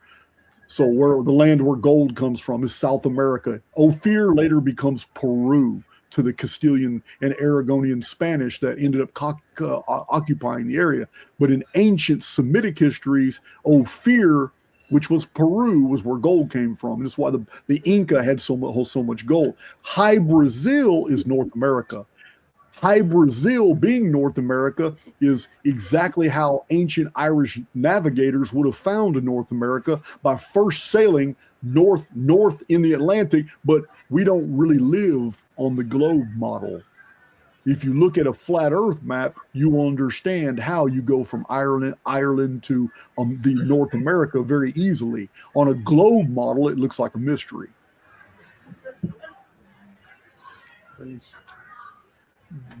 Fantastic. Okay. Well, I hope I did justice for you there. Oh, I would like to add one thing about the Hy-Brasil. Hy-Brasil. Adding credence to the theory that North America was the legendary lost land of Hy-Brasil to the ancient Irish is the fact that the Mandan Indians and other North American cultures spoke Welsh. When the original Spanish and Genoan explorers went deeper into the interior and they came into contact with Native American tribes, there were a few tribes that were centered around the Mandan. These tribes had blue eyes, they had green eyes. Some of the people had red hair, but they had adopted all the other Native American traditions, smoke peace pipes, sweat lodges, all that stuff. However, much of their dialect had whole entire idioms, prepositional phrases, whole sentence structures that were in perfect Welsh, showing that Welsh mariners had already been to North America. Yeah, for sure. And there were some Irish as well in some areas too. He just had a line saying he would like to pick your brain on manifestation as well if we've time, as he loves the immortal videos, but that's just very general. Sure. So unfortunately, the next two guys couldn't make it They just had a family emergency at the last minute, so just Okay. let me down this morning. But I will read their questions on their behalf and hopefully do them a bit justice. So they were brothers from Mayo, which is the far west of the country. Okay. So, Tony first on his behalf. Free will again. He says he's always struggled with the concept of free will, as if there's a God, creator, architect of this construct that knows everything that ever was, ever is, and will be. Then how can people have free will, as it's already known what will happen? He likes the Chinese mythology concept of the red thread of fate, that believes the gods tie an invisible red cord around the ankles or fingers of people who are destined to be soulmates. What are your thoughts on the concept of free will versus predeterminism and fatalism? Yeah, I mean, I've already answered that. The question is different. I mean, he asked the question different, but the answer is going to be the exact same. There's two different realities here coexisting at the same time, and you get to phase back and forth. You automatically phase back and forth. One is the personal, and it's where you are not living a reactive life. You are being proactive and creative. The other one is the collective, and in the collective, that's when all souls participating in that phase are all living a reactive life. The construct is dictating all activities. So yeah, you phase back and forth, and dungeon programming are the feedback loops that try to get you to stay in the reactive mode. Okay. Is there any merit to the argument that we need an elite ruling class? And he has a preamble here. Whilst at my core, I detest what they're doing or attempting to do to humanity. There is a part of me that asks, would things be worse off without that ruling structure that they have in place? There's also a part of me that thinks that those that are aware of what's going on will thrive regardless of what's thrown at them. I cast my mind back to 2020 when everyone was in lockdown obeying the rules. It was possibly one of the best times of my life. My daughter was only 2 at the time, and I got to spend 2 years working from home and spending that time with her. I also continued to see my family throughout that period, and nothing really changed for me. I just think that due to the current state and nature of humanity, society would descend into chaos without the overlords, for want of a better word. So is there any merit to the argument that we need an elite ruling class? Or do we? Yeah, I don't know. So, I mean, it's just total 100% matter of opinion there. I mean, I don't listen. As long as there's anyone in any community who is not going to behave obeying some type of morals and ethics, then law is always necessary. I mean, my problem with the law today is that corporations control the police forces.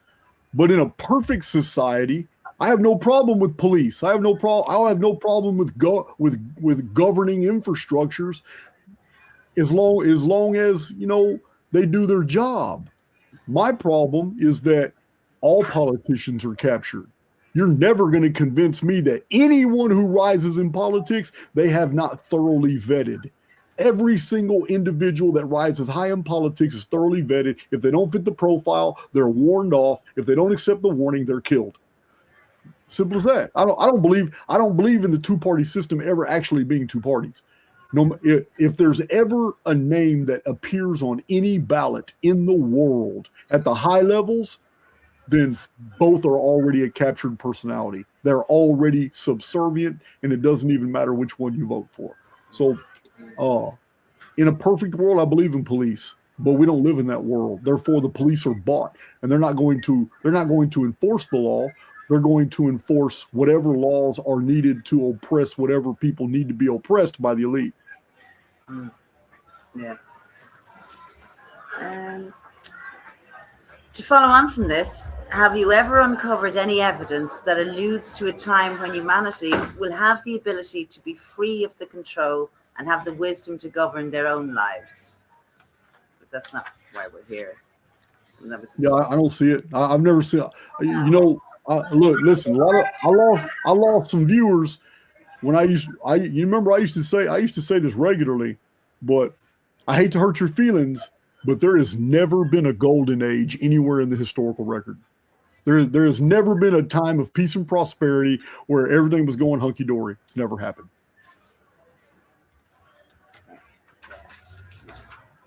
Okay, so that was the end from one brother. Now the other brother, I actually got them in the wrong, so I'm back to Darren now. Back to a seal question. So how do you see the remaining 2 years of the second seal and the opening of the successive remaining seals affecting Ireland specifically? And how do you envision Ireland being affected during the events of 2040 and 2046? Is his first question. It's a pretty good question. Well, you know what? The Irish survived Rome. The Irish survived every single Phoenix reset and appearance of Nemesis X. They survived the Dark Ages. Hell, I just showed you in the genetics, they survived 5,000 years of history. The Irish have survived the disasters and violence of the medieval period, which was terrible. They survived the Great Black Death plague, the potato famines. The Irish will fare well in 2040 in the Phoenix fallout as well. I don't see Ireland having a single problem. Most of the 2040 Phoenix fallout is going to be China and Asia, and it's going to be pretty bad for them, but it's going to be concentrated there.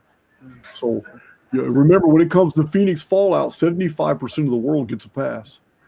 Yeah. But there's a comedian here who likes to describe Ireland as a nation full of lunatics. And he's not far wrong. But the finest kind of lunacy. Yeah. Another question from Derek. Darren, apologies. My wife, who also enjoys watching you with me, would like me to ask your opinion on why the disturbing ritual sacrifice is carried out on children by these evil controllers, and what non-human entities this invokes. Although we both heard you say a number of times not to give any of these theories energy, it still greatly disturbs both of us that this is still happening and has been happening for a long time. Yeah, there's always going to be an Irishman put a dark cloud on the damn conversation. What's wrong with you? He's not even here to justify it. Oh, yeah, it's a hit. I feel like this is a hit and run. Yeah, and I've been left holding the can, but sure. Okay, well, you know what? If he was sitting right here, I don't know. If he was sitting right here, I would say, you know what, man? You and I are not seeing the complete picture. We know that reincarnation is a belief. It's a belief of many people from many time periods that the transmigration of souls, this is an old belief structure. It involves souls leaving, dying, people reappear as newborns, sometimes of the same culture, same conditions, even the same neighbor. There's been studies where we're talking about 3-year-olds, 4-year-olds, 5-year-olds, 6-year-olds, 7-year-olds. Before puberty kicks in, it seems that a lot of these children aren't really having wild imaginations. They're revealing very specific facts about who they were and what they remember, even from 2 or 3 streets away when they died as an 83-year-old or when they died in an accident at 22 years old. And to them, it's quite natural. They don't know these are memories, but when they speak out loud about them, if somebody is familiar with the events, it's noticed. There have been many studies about past lives being conveyed from prepubescent, little people, young people. So many accounts bear this out, but we don't know how karma and spiritual debt is discharged from one life to another. You don't know. So This is it's a touchy topic, no doubt. But we don't know to what degree we are guilty for anything we've done outside the construct. We don't know to what degree how guilty we are for something we've done in a past life, and we've been sent back to reconcile that. We don't know. So to me, I only like to deal with what I can know and what I do know, and to entertain unknowns and allow myself to vibrate on a lower frequency simply because I don't have the answers for that. That's not acceptable for me. I'm perfectly comfortable with things remaining unknown until the oversoul finds the time to make it known to me. But I'm not going to stress myself over the fact that, yeah, there's some real dark, nefarious shit going on in this world. But I'm not a participant. I'm not doing it. I don't even know anybody who knows anybody that's even participating in all that. To me, it's all in the media. I don't know. So I will say this. While what he describes is actually terrible, it does not affect 99.9% of the souls in this experience right now. Right now, it's not. It doesn't. It is an extreme. It is not the norm.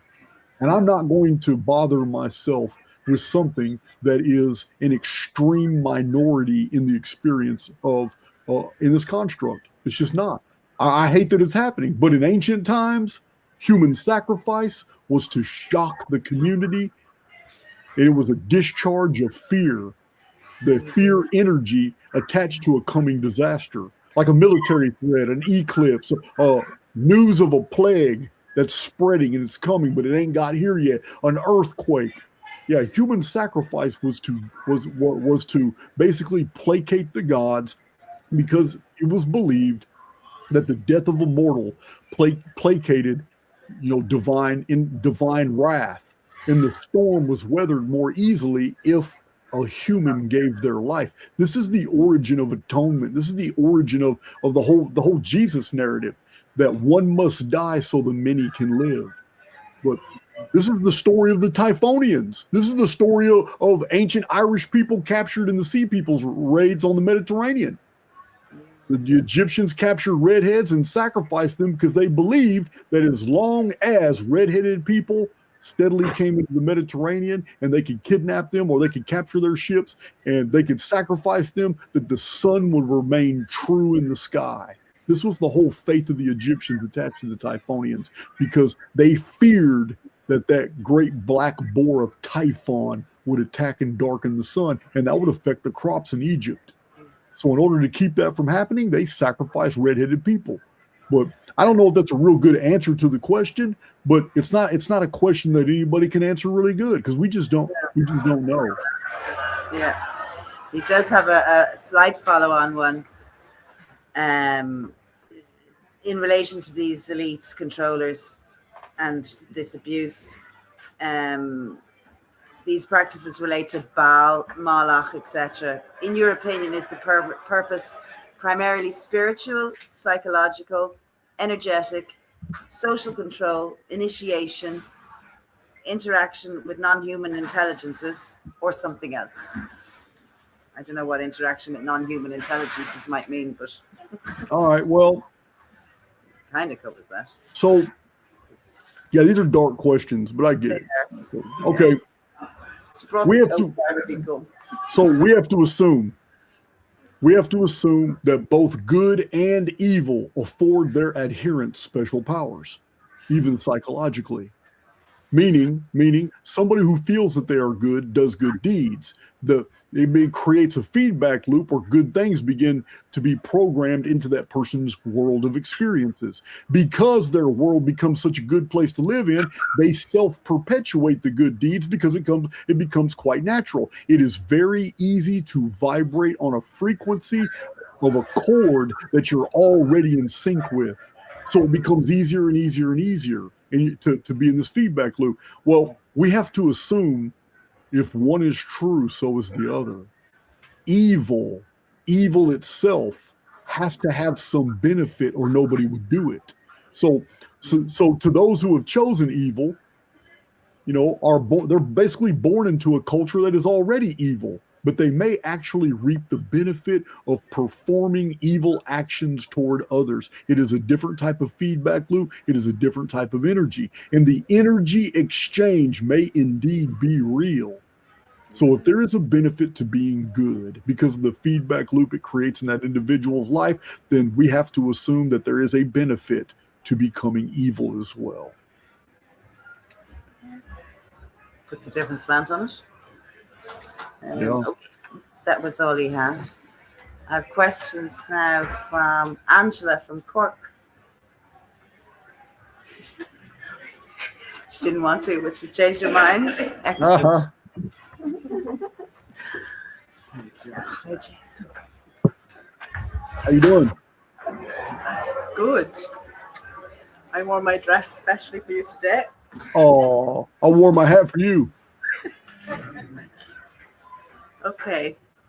So we're going to start with Tír na nÓg, which in Irish mythology is the land of youth. It's an otherworld of Irish folklore. It's often described as a land across the sea or reached through ancient burial mounds, inhabited by the Tuatha De Danann and other supernatural beings.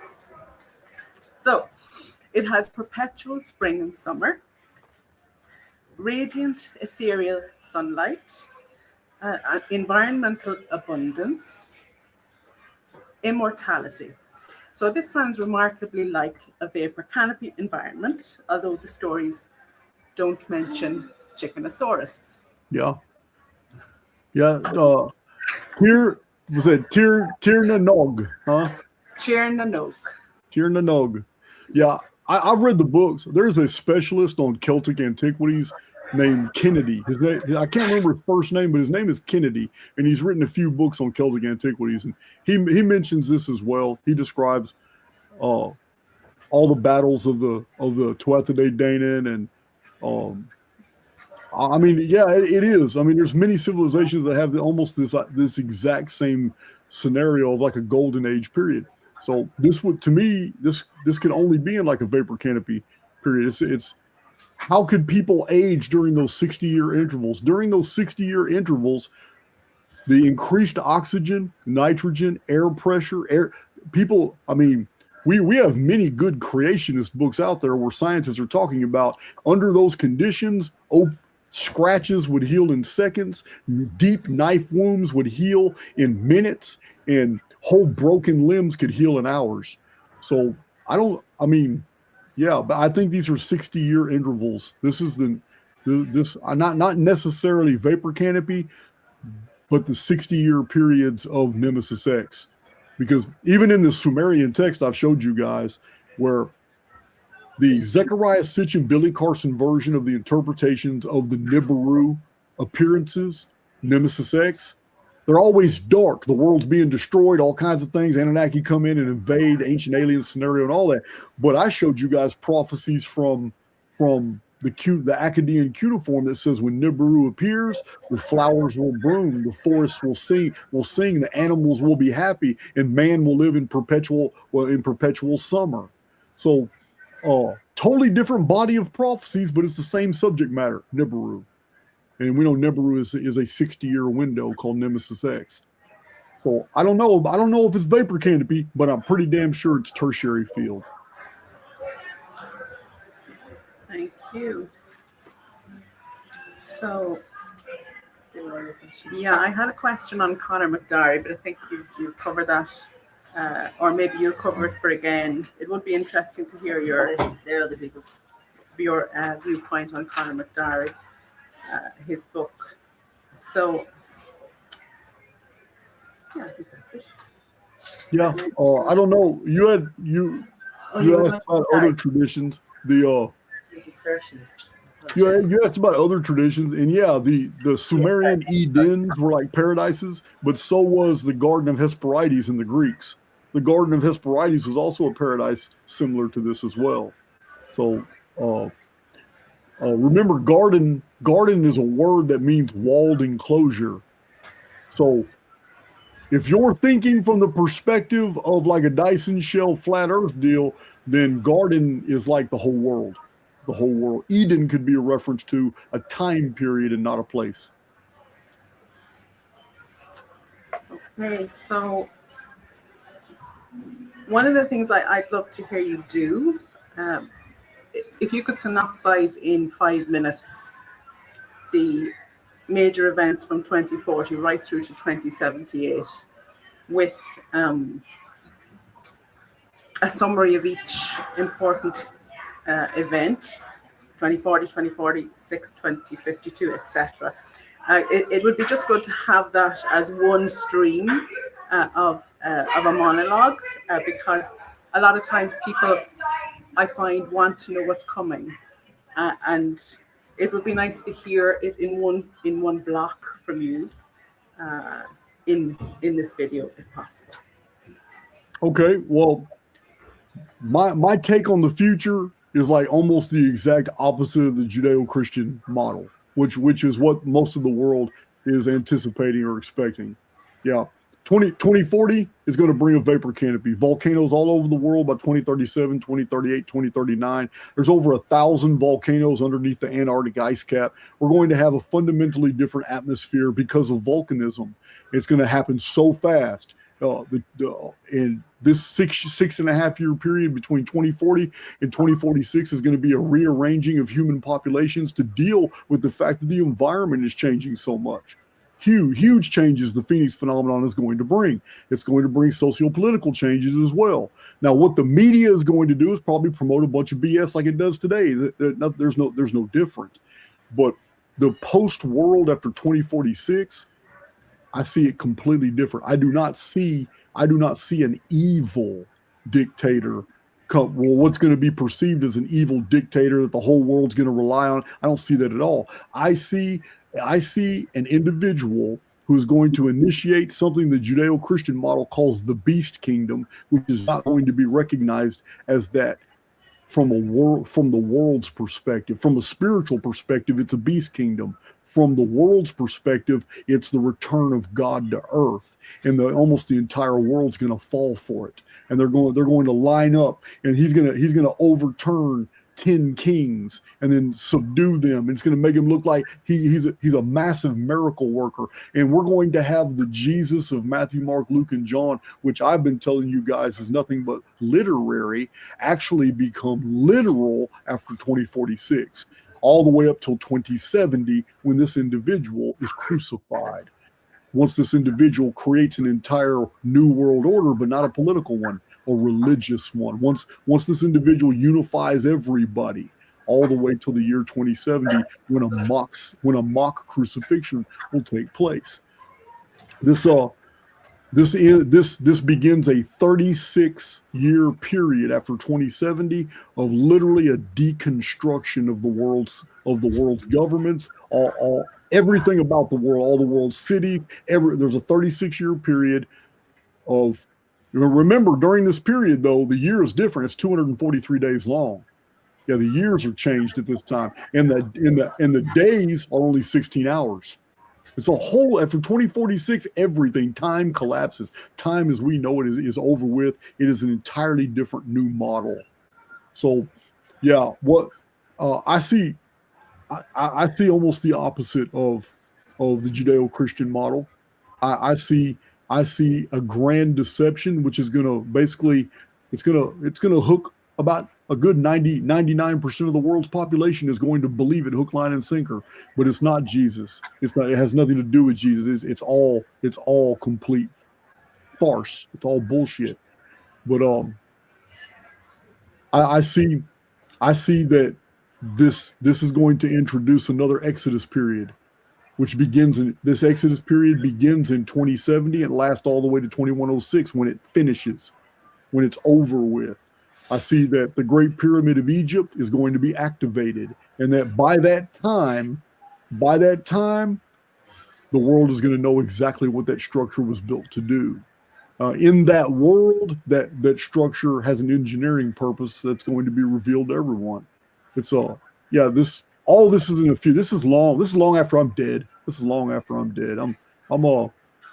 I'll be 67 in 2040. I'll be 73 in 2046. We're talking about the world from 2070 and beyond. So, I just the whole seven vials, all that shit, the seven trumpets. Yeah, this is the Judeo-Christian model that has spread everything out into multiples of seven when they're not. The seven seals were sequential, but after the seven seals, the sixth being the Phoenix phenomenon, the seven trumpets are a single event. It is the return of Nemesis X in 2040. And I've got a video that shows all that lined up with the Sibylline prophecies, the ancient Greek prophecies, the Zoroastrian prophecies, going in line with each the Ragnarok of the Norse. So It's all the same exact event that was turned into 7 distinct deals, just like the beginning. The end is falsified into 7 partitions, just like the beginning. The creation was in 7 stages, 7 days, 7 parts. It's spread throughout 7 tablets in the old Babylonian Enema Elish. Yeah, it's all one event. It's just been subdivided into 7 pieces. So when you read the 7 trumpets, which talk about everything in the world is reduced by a third, which leaves 66.6% left. The sun, the stars, mankind, the cities, the ships of the sea, the animals of the earth, everything. 33.3% of everything in the creation is removed, leaving 66.6. But it's not sequential. Every bit of that happens at the exact same time when Apollyon is released. Apollyon is released, Apollo, whatever, Statue of Liberty, and Apollyon is believed to be, the son of God, and everybody falls in line. He's the Mahdi of the Muslims. He's the Messiah of the Jews. He's Jesus of the Christians, Ahura Mazda of the Persians. He's Fohi of the Chinese. He's everything to everybody, and the whole world comes on board. And only those who actually understand that this is all bullshit and it's all deception, those are the ones that are very clearly marked. Those are the ones that the Christian mysteries involve. The Shepherd of Hermas, each stone is a soul of man. These are the ones that understand that they are marked for Exodus. They're specifically marked that when the next clear cache comes, they're wiped out of the construct. They are free from this darkened bullshit that's going on. I don't buy into the Christian model that the redeemed. Though redeemed means you have been bought for a price and to be removed from a judgment. So I don't buy into the Christian model that the redeemed are going to suffer through all these things. I believe that's what the Exodus nodes are for. 2040 is a tertiary field. That makes it an Exodus node. 2046, November 2nd, Nemesis X, also an Exodus node. 2070 is also a huge Exodus node, and it lasts and that one lasts. It's a duration. It's a duration that lasts all the way to 2106. It is during the 60 years of the Nemesis X tertiary field.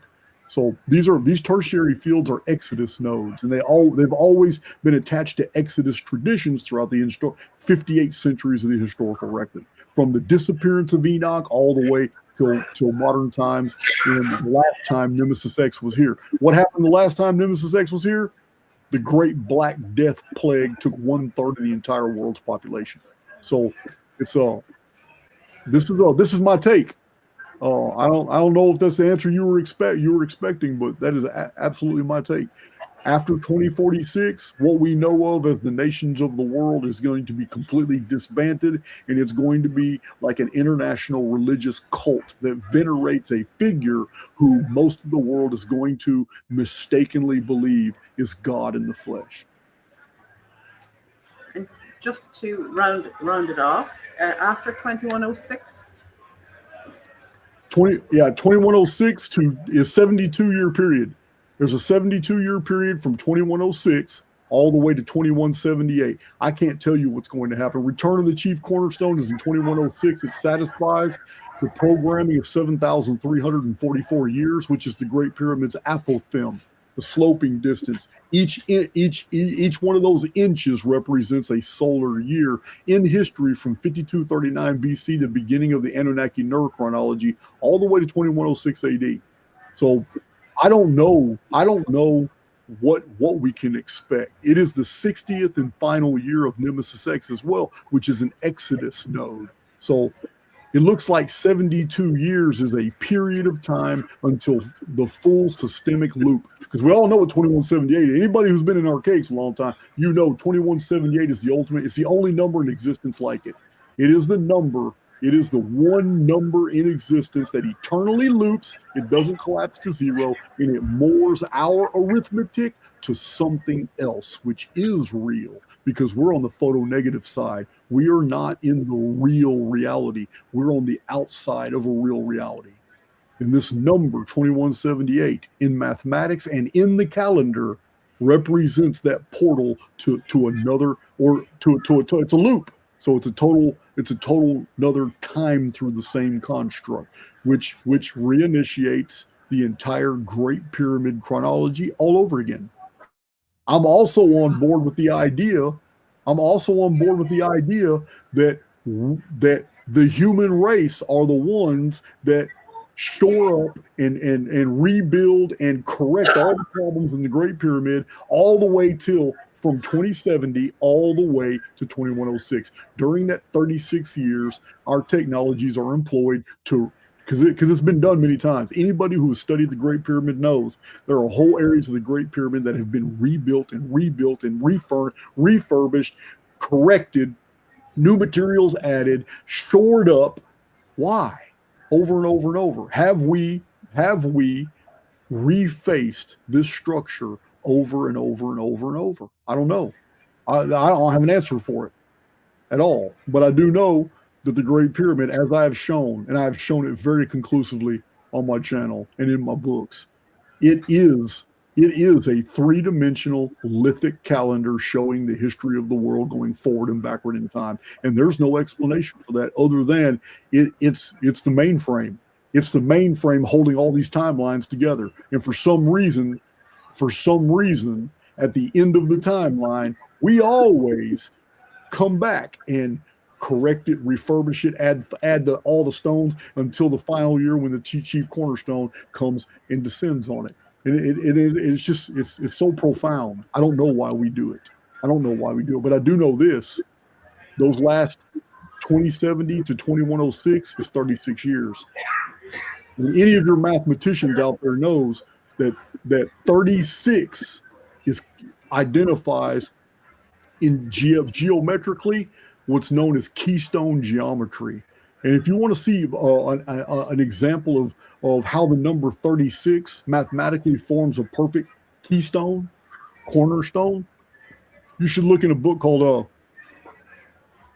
Sex Secrets in the Stars by Busenbark. He shows keystone geometry in his book, but it's formed by the number 36. And this is just another interesting take. But to me, that translates as those last 36 years, the human race comes together to refurbish this structure to get it perfect so it can maintain its function. And its function is only for one specific fraction of time, and that's sometime in the year 2106. Thank you, Jason. Phew.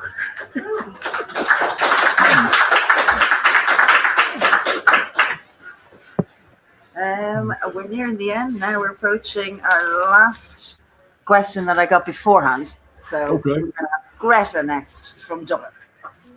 So do I come up? You are in your okay. Yay! Jason. How you doing? It's absolutely amazing to finally meet you. And All right. my question has a little preamble to explain where I'm coming from. I wanted to contact you already for a while to talk about this subject, but I have seen you in a lot of discussions and it has delayed me. But today I'm brave enough. I have been fruitarian. I eat only fruits for the last 16 years, and it has served me very well. And I can see what's happening to other people who make different choices. Mm-hmm. And my health is in top condition. I'm 55. And I believe that food is very important.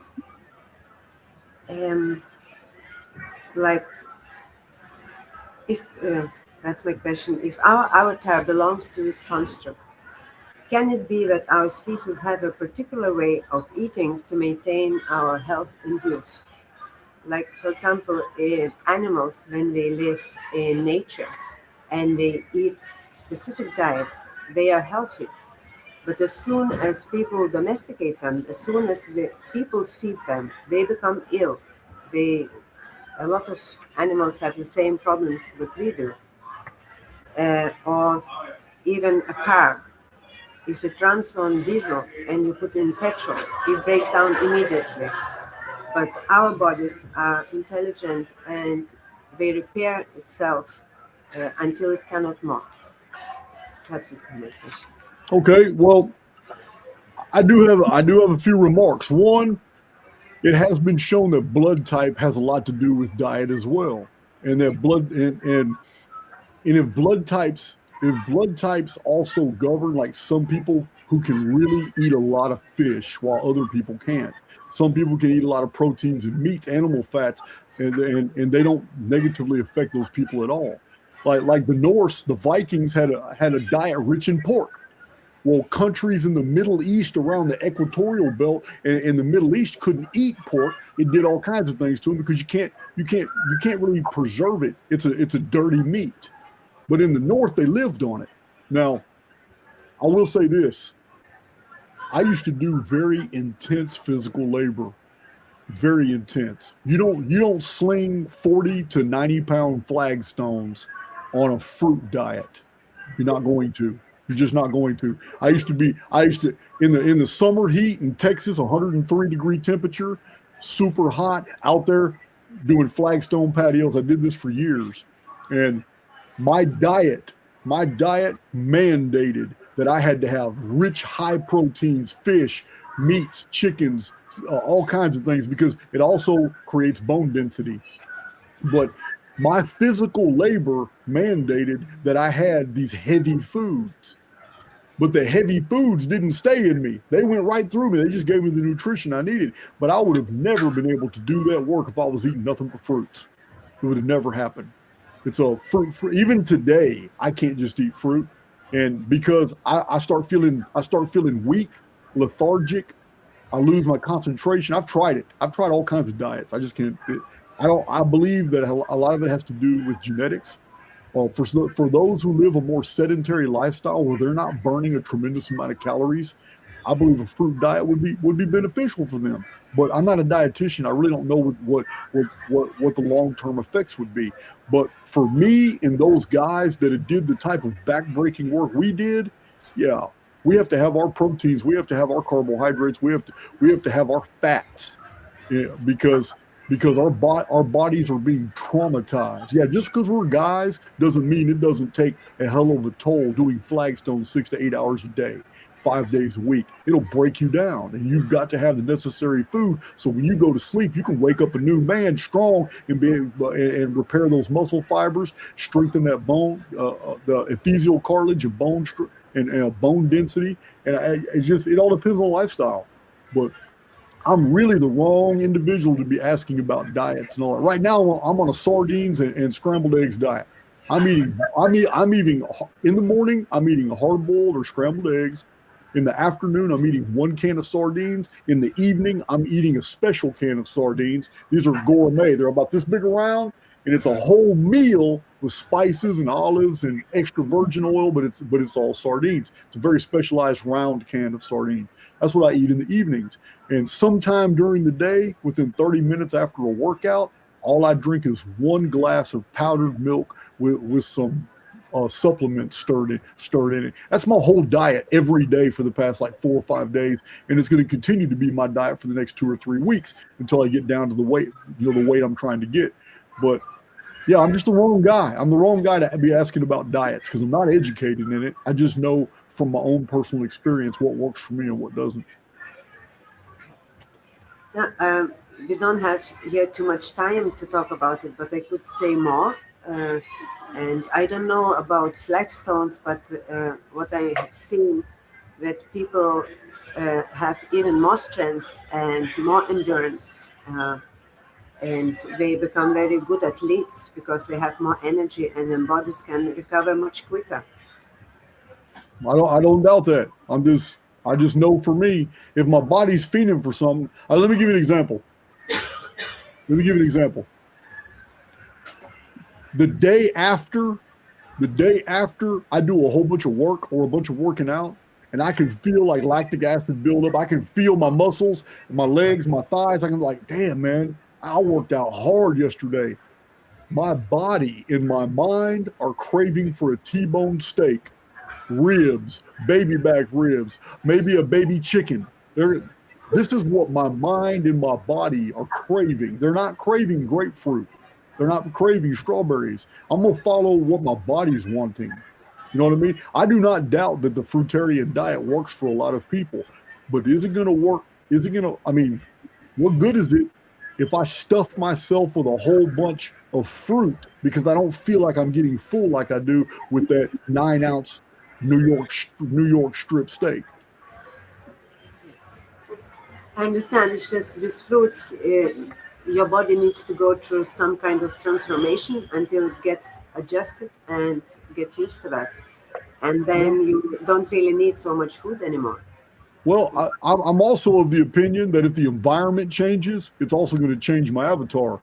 Meaning, if a vapor canopy starts next week and all of a sudden I lose the craving to eat chicken, I don't feel like eating steak anymore. Sirloin doesn't sound good to me no more. And all of a sudden a banana tastes really good. All of a sudden a peach. I'm living on apples now. I can perfectly understand that. If there's going to be some environmental changes that induce changes in my avatar, and my avatar is reciprocating because of this new environmental change, I can see that as possible. I can definitely see it as possible switching over to a totally fruit diet. But until such a thing happens, I mean, right now I just listen to my body, and like right now my body is crying for sardines. Like right now I want some sardines, but yeah, I just don't know, man. I'm just diet's real touchy. Everybody who researches diets, different diets. I mean, you got to understand. I talk to a lot of people. I talk to people that tried to sell me on the carnivore diet. I didn't realize that it was awesome. I went 45 days on a carnivore diet. It was awesome for what it did. It totally purged my body. But after that, I was eating asparagus and broccoli and eating all kinds of vegetables, and I was fiending for vegetables and fruits. So, to me, it was temporary. It was just a purge. So, the fruitarian diet, to me, for me, I would use it as a purge. I would go 30 days eating nothing but fruits. I would do it as a purge, though, and then I would slowly return back to my other foods. But yeah, I get it. There's so many people hitting me up with so many different diets. I decided, for me personally, I'm done with it. I'm going to listen to my body. That's all I'm going to do. That's right. Thank you so much for your answer. And once again, I hope I can meet you again pretty soon. Yeah, absolutely. Absolutely. Thank you.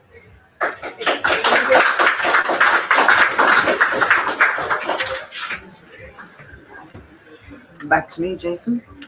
I have just a general question, not Irish based this time, unfortunately.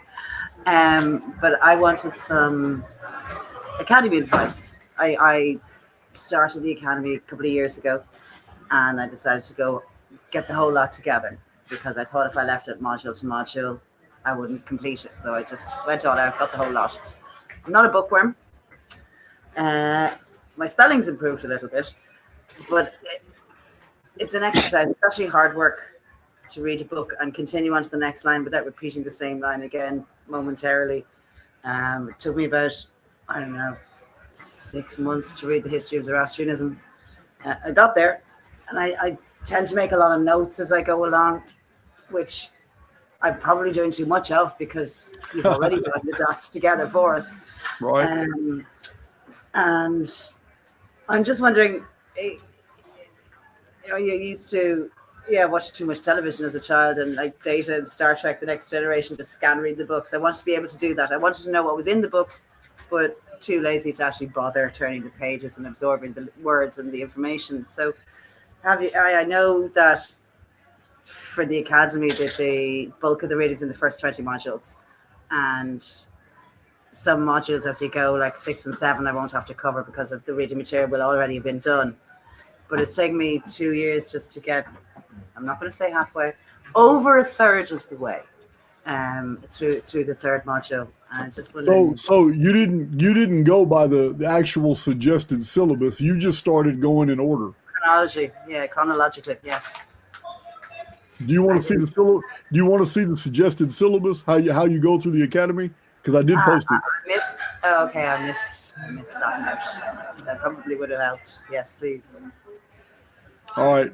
So I can post this in Underground again, but this was sent out Okay. a while back.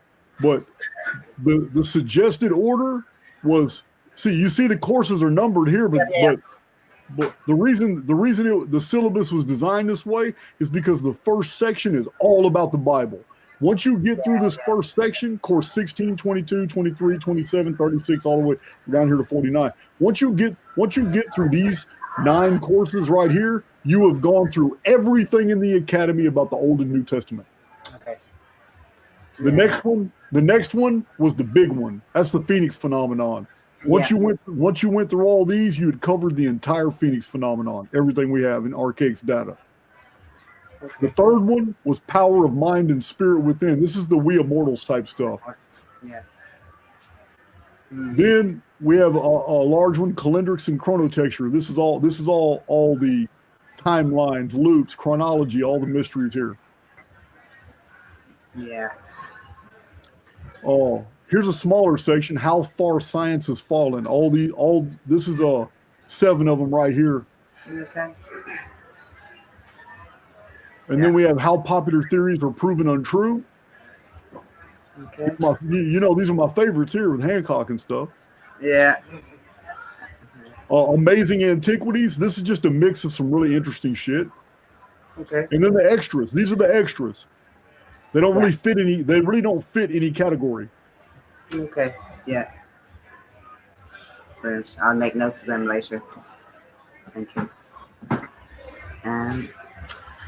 So we're going to go to, just had a quick scout around the floor. We have one more question from the floor from Krish. So Krish has come over from the UK this morning, yesterday. So you come out this side. I'll try to talk to the camera. Hi, Jason. Hello. Hey, how you doing?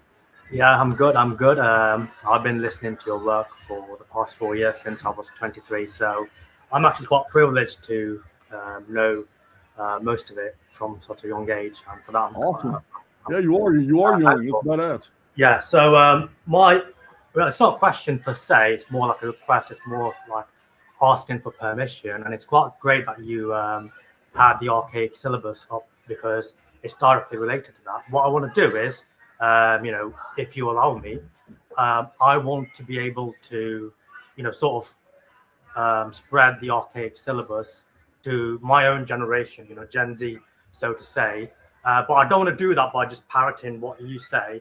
I want to be able to incorporate my own ideas that I have gained by synthesizing your work with other authors like John Lamlash, Gary Wayne, Ralph Ellis, people you've spoken to. And because, my generation, for the most part, are completely brainwashed. They have no clue as to what's going on.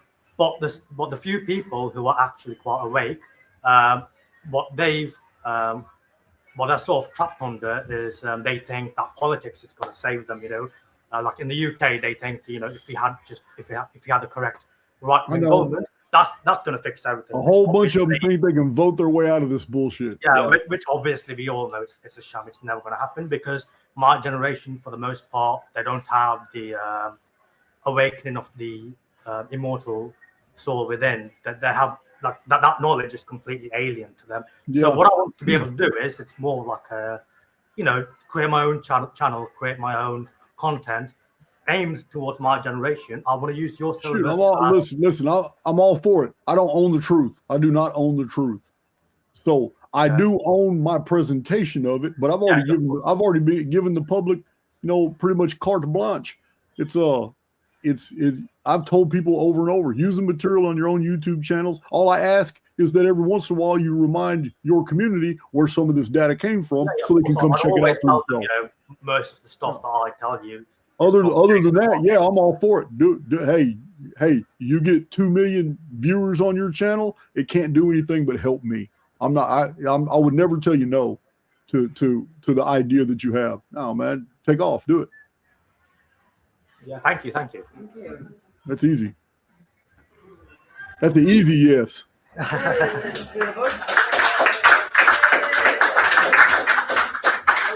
Fantastic.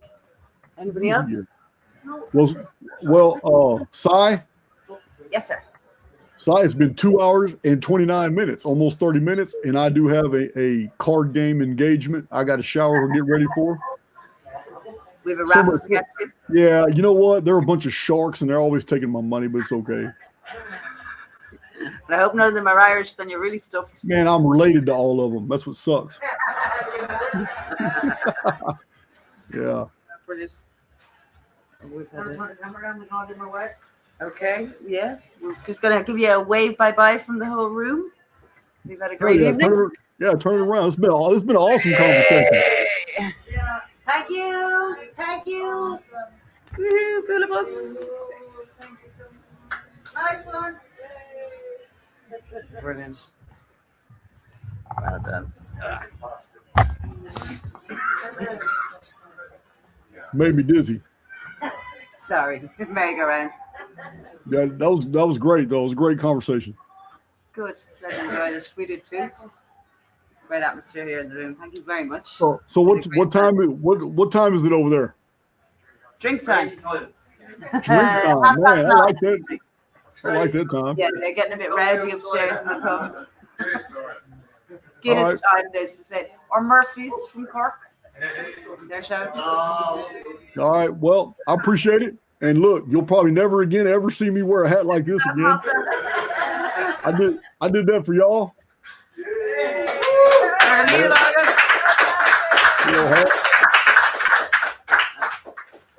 Maybe if I had one in a different color, I don't know. These little hats here, I don't know, man. I don't know about this one.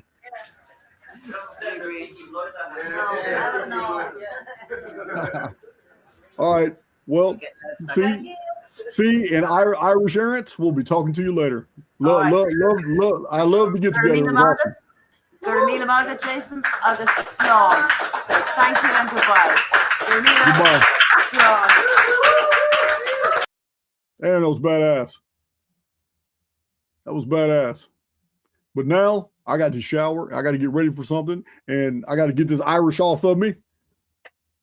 I am going to read this book. I'm going to give you guys the business on this book. Too many people have been trying to turn me on to Conor McDerry. I'm going to go through the entire book, but listen, the book is in micro print. It's a much bigger book than it looks like. And once I read the first 3 pages, I realized there was no rushing through this book. So you have a future video coming on that one as well. But yeah, that was awesome. Asked some really deep and penetrating questions. I was impressed. But we talked about time loops and timelines and Groundhog Day. Here's a Groundhog Day song right here. Love you guys.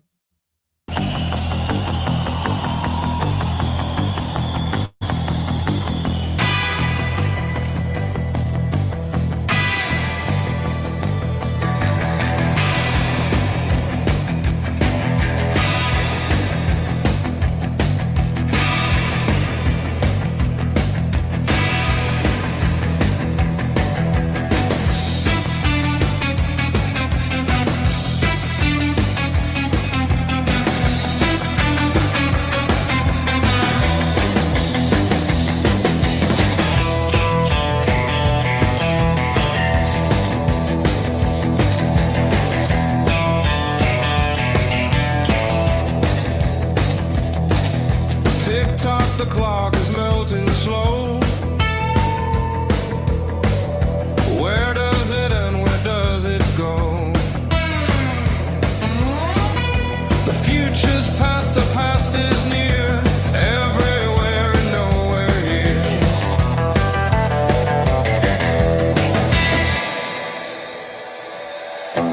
Look forward to the past. Spin the seconds, make them last. Round and round, no straight line. Time's a loop and it's divine.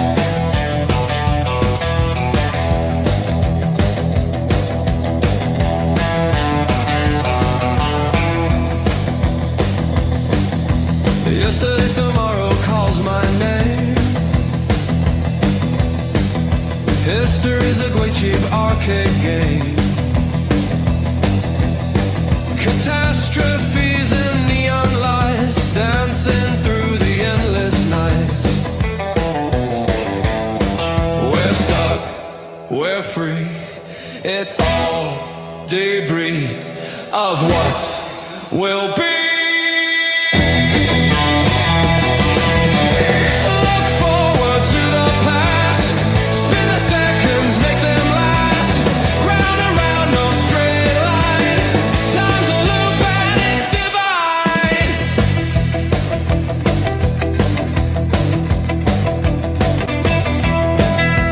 Cataclysm cool, we ride the waves. Crown of chaos, but we misbehave. Tick, tick, tock, let's twist and shout. Time's a myth, we'll figure it out.